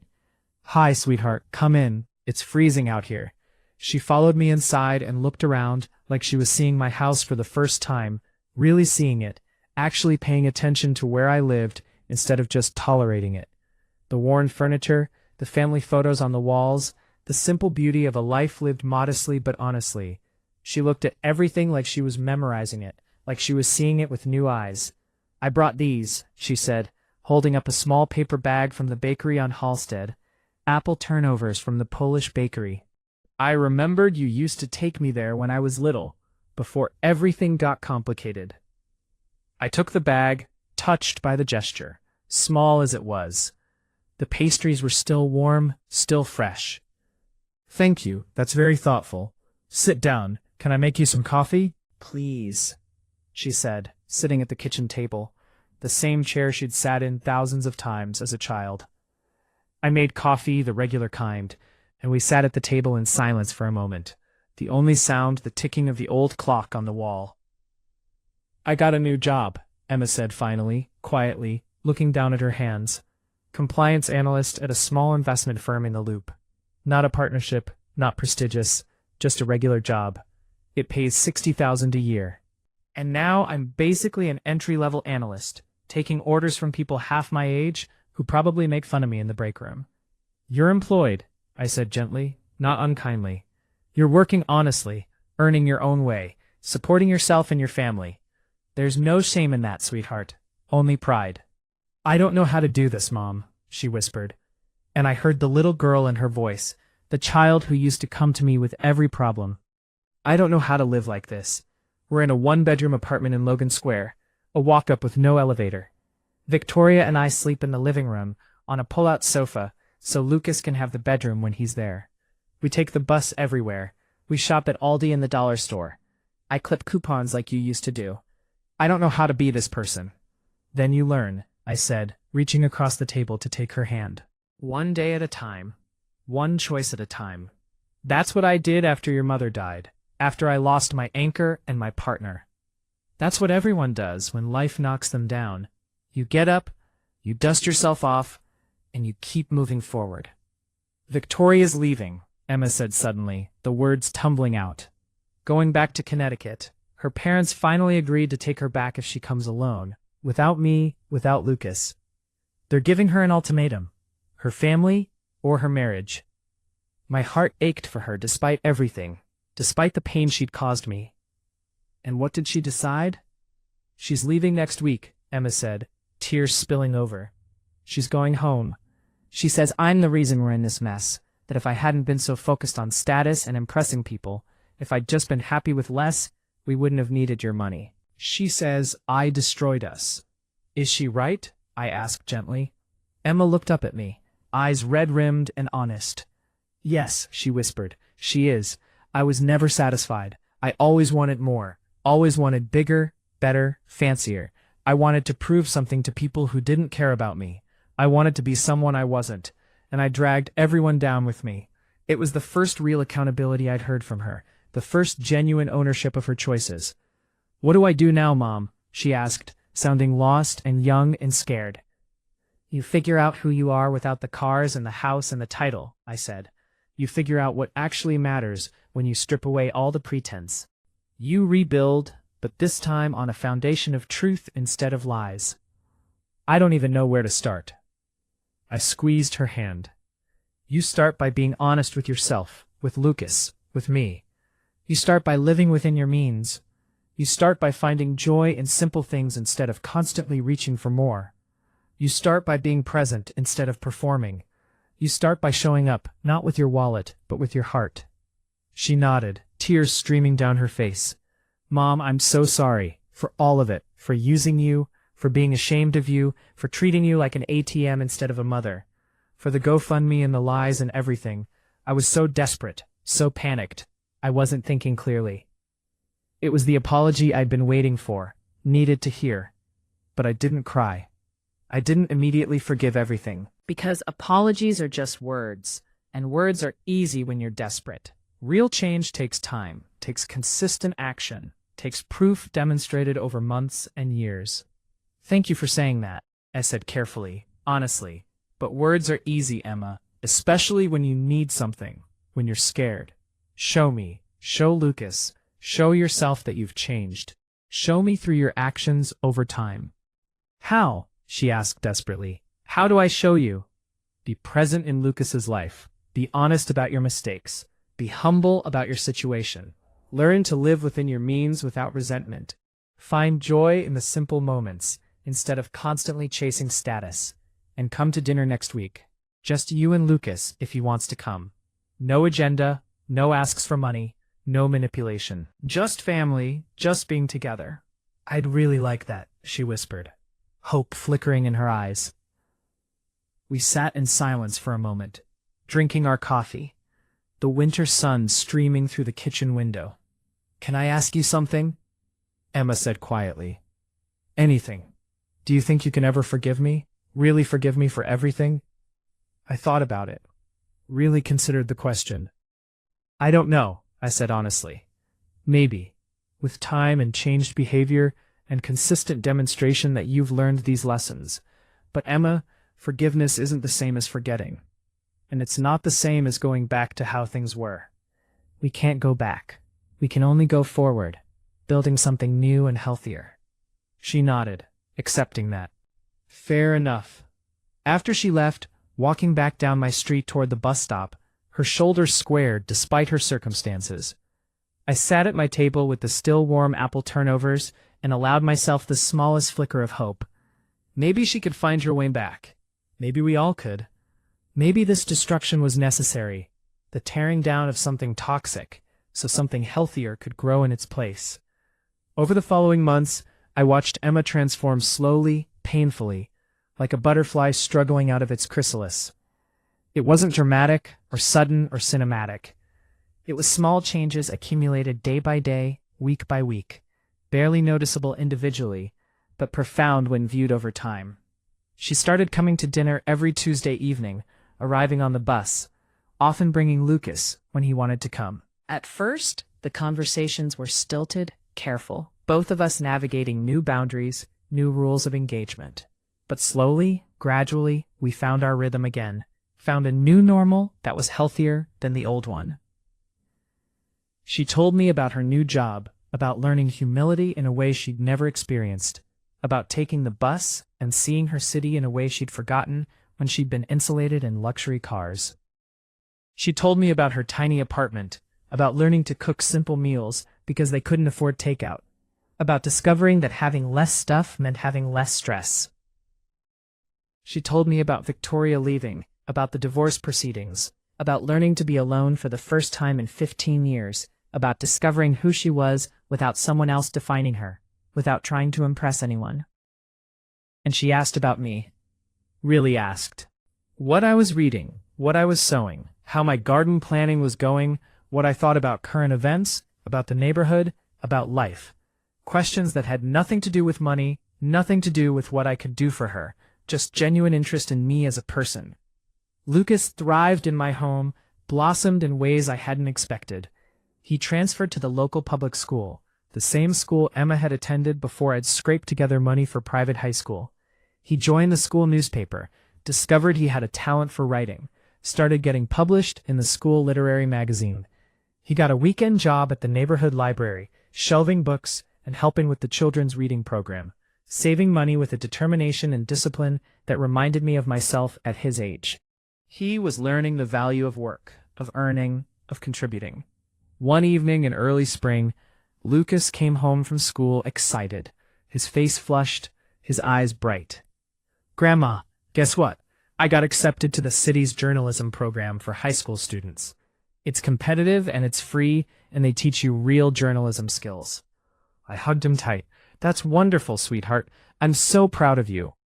"And Grandma," he said, pulling back to look at me seriously, "I've been thinking. I don't want to go to an expensive private college.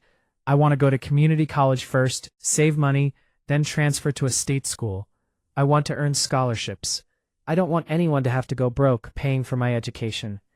I felt tears in my eyes. This boy, this amazing young man, was learning lessons his mother had never learned, was developing values that would serve him his entire life.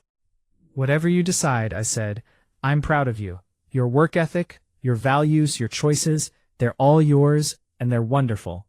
6 months after she'd walked away from that first dinner, Emma showed up at my door with something in her hand. An envelope, plain white, slightly worn, like she'd been carrying it around for days, working up the courage. "What's this?" I asked, letting her inside. "Open it." Inside was a check, $300. Not much in the grand scheme of what she'd taken, but everything in terms of what it represented. "Emma, you don't have to." "I want to," she interrupted, her voice firm. "I know I can never pay back the $1 million, the years, the pain I caused. I know that's impossible, but I need to try. I'm putting aside $50 a week, every week. It's what I can afford right now, while still saving for emergencies and contributing to Lucas's education fund and paying my rent. But I need to do this, Mom. I need to prove to myself, more than anyone, that I can give instead of just taking. I looked at the check, at my daughter's signature, at this small symbol of her transformation, her genuine change. Okay, I said, my voice thick with emotion, but on one condition, the same condition as before. I know, she said, smiling slightly. I also save for myself. I'm doing that. I have an emergency fund now, $3,000. It's not much, but it's mine. It's security I earned myself. I'm proud of you, I said, and I meant it completely. She hugged me then, a real hug, tight and meaningful and full of the love that had been buried under years of entitlement and resentment and mutual hurt. I love you, Mom, she whispered into my shoulder. Thank you for not giving up on me. Thank you for loving me enough to let me fall so I could learn to stand. I love you too, sweetheart. I never stopped, not even for a second.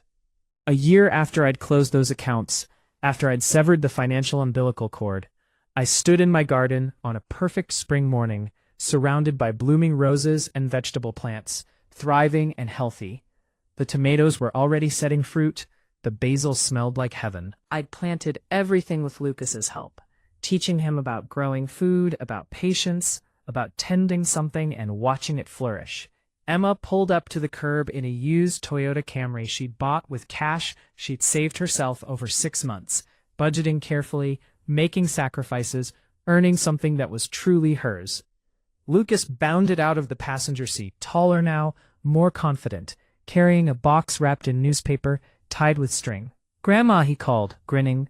"We brought brunch." Mom made it herself. Inside the box were bagels from the corner shop, cream cheese, fruit salad they'd prepared together. Nothing fancy, but made with love and effort. We sat at my kitchen table, the three of us, eating and laughing and talking about Lucas's latest article in the school paper, about Emma's recent promotion to senior compliance analyst with a raise to $75,000, about my garden and my sewing projects and the neighborhood gossip. This, I thought, watching Emma and Lucas tease each other about Lucas's new crush at school. This is what I was fighting for. Not punishment, not revenge, not even justice, really. But this, real connection, honest love, relationships built on mutual respect instead of financial exploitation, dignity reclaimed and maintained. Later, after they'd left, promising to return next Tuesday as always, I put on the cashmere cardigan I bought myself over a year ago, the one that had cost $140, and felt like self-worth wrapped in wool. It was slightly worn now from regular use, from being loved and worn instead of saved for special occasions, from me actually enjoying something I'd bought for myself. I sat in my garden with a book, the late afternoon sun warm on my face, birds singing in the trees, the neighborhood alive with the sounds of children playing and people living their lives. My phone buzzed, a text from Emma. "Emma, thank you for today, Mom, for teaching us what really matters, for loving us enough to be honest even when it hurt, for showing us that real strength is setting boundaries, not enabling destruction. I'm grateful every day that you did what you did, even though I couldn't see it at the time. Me, always, sweetheart. That's what real love looks like. Not just saying yes, but sometimes having the courage to say no. Not just giving endlessly, but teaching independence. Not just enabling, but empowering. Emma, Lucas wants to write an essay about you for his journalism class, about boundaries and dignity and how you saved us by letting us fall. Is that okay?" Me, of course. I'd be honored. I set down my phone and looked around my small garden, my modest house, my simple life.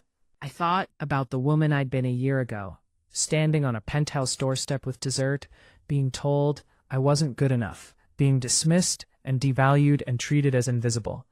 I thought about the 163 payments I'd canceled, the $1 million+ I'd spent trying to buy love, trying to matter, trying to be necessary. And I realized something profound. I'd never been living extravagantly. I'd always lived simply, modestly, within my means. What I'd lost wasn't simplicity. It was dignity, self-respect, the knowledge of my own worth, the understanding that I mattered as a person, not just as a resource. But I'd found it again, not in taking revenge, though they'd suffered consequences, not in punishing my daughter, though she'd learned hard lessons, but in setting boundaries that protected my own well-being, in modeling self-respect, in teaching through my actions that love doesn't mean accepting abuse, that family doesn't mean unlimited exploitation, that being a mother doesn't mean sacrificing yourself until there's nothing left. My phone buzzed one last time that evening. Margaret from the bank. Margaret. Saw Emma at the bank today depositing her paycheck. She asked me about starting a retirement account. Thought you'd want to know she's learning. You did good, Catherine.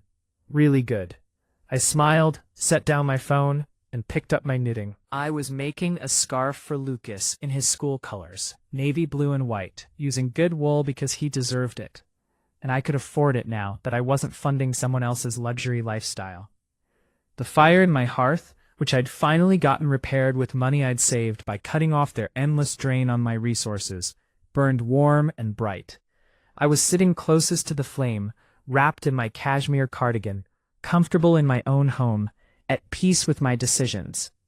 I was no longer standing on someone else's porch with an offering they didn't want, no longer begging for scraps of attention from people who saw me as an ATM, no longer apologizing for existing, for taking up space, for mattering.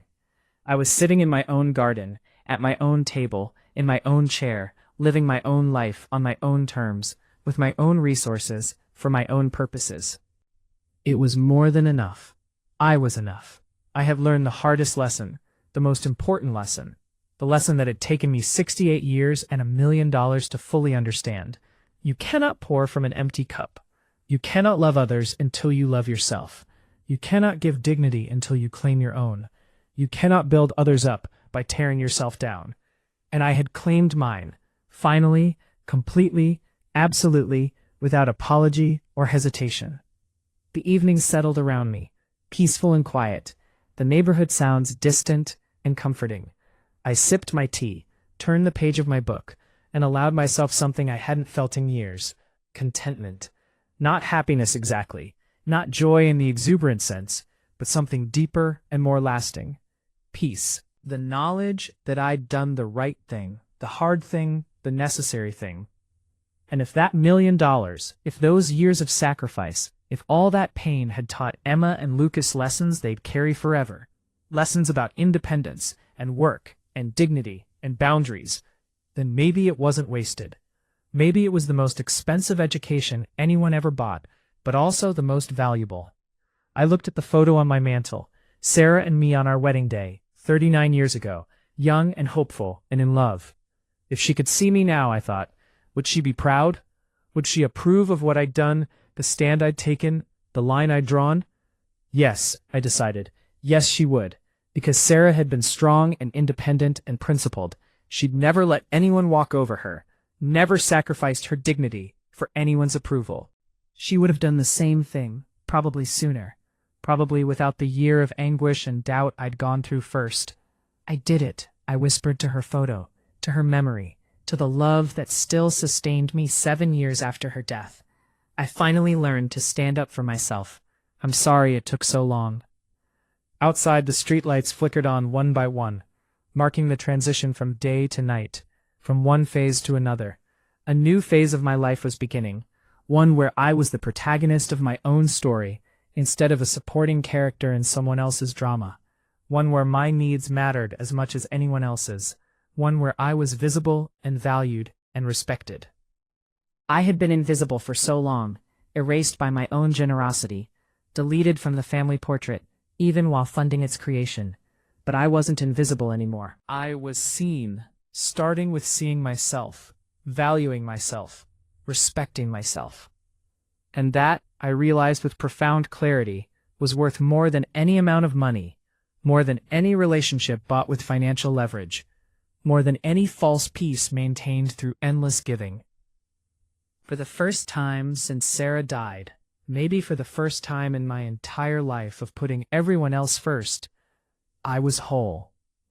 This is Catherine Walsh, and this is my story of how I stopped being invisible and started being whole, how I stopped funding other people's dreams and started living my own, how I stopped being a bank and started being a person, a mother, a grandmother, a woman with dignity and worth and boundaries.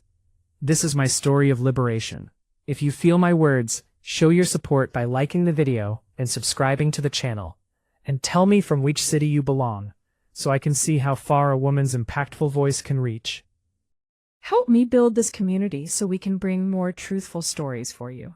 And to anyone listening who sees themselves in my story, who recognizes the pattern of endless giving and being taken for granted, who feels invisible in their own life, I want you to know, you are enough. You deserve dignity. You deserve respect. You deserve to be valued for who you are, not what you provide.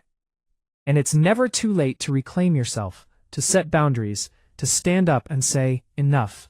Your worth is not measured by your willingness to be used. Your love is not proven by your willingness to be exploited. Your value as a mother, a grandmother, a human being is inherent, not earned through sacrifice that destroys you. Stand up, set boundaries, reclaim your dignity. It's the greatest gift you can give yourself, and paradoxically, the greatest lesson you can teach those you love. This is Catherine Walsh, signing off from my small house in Bridgeport, Chicago, from my garden and my sewing room and my simple life that is finally, truly, wholly mine. Thank you for listening to my story. Thank you for bearing witness to my journey. And thank you for being part of this community of truth tellers, of women finding their voices, of people reclaiming their worth. From Bridgeport with love and hard-won wisdom, this is my truth.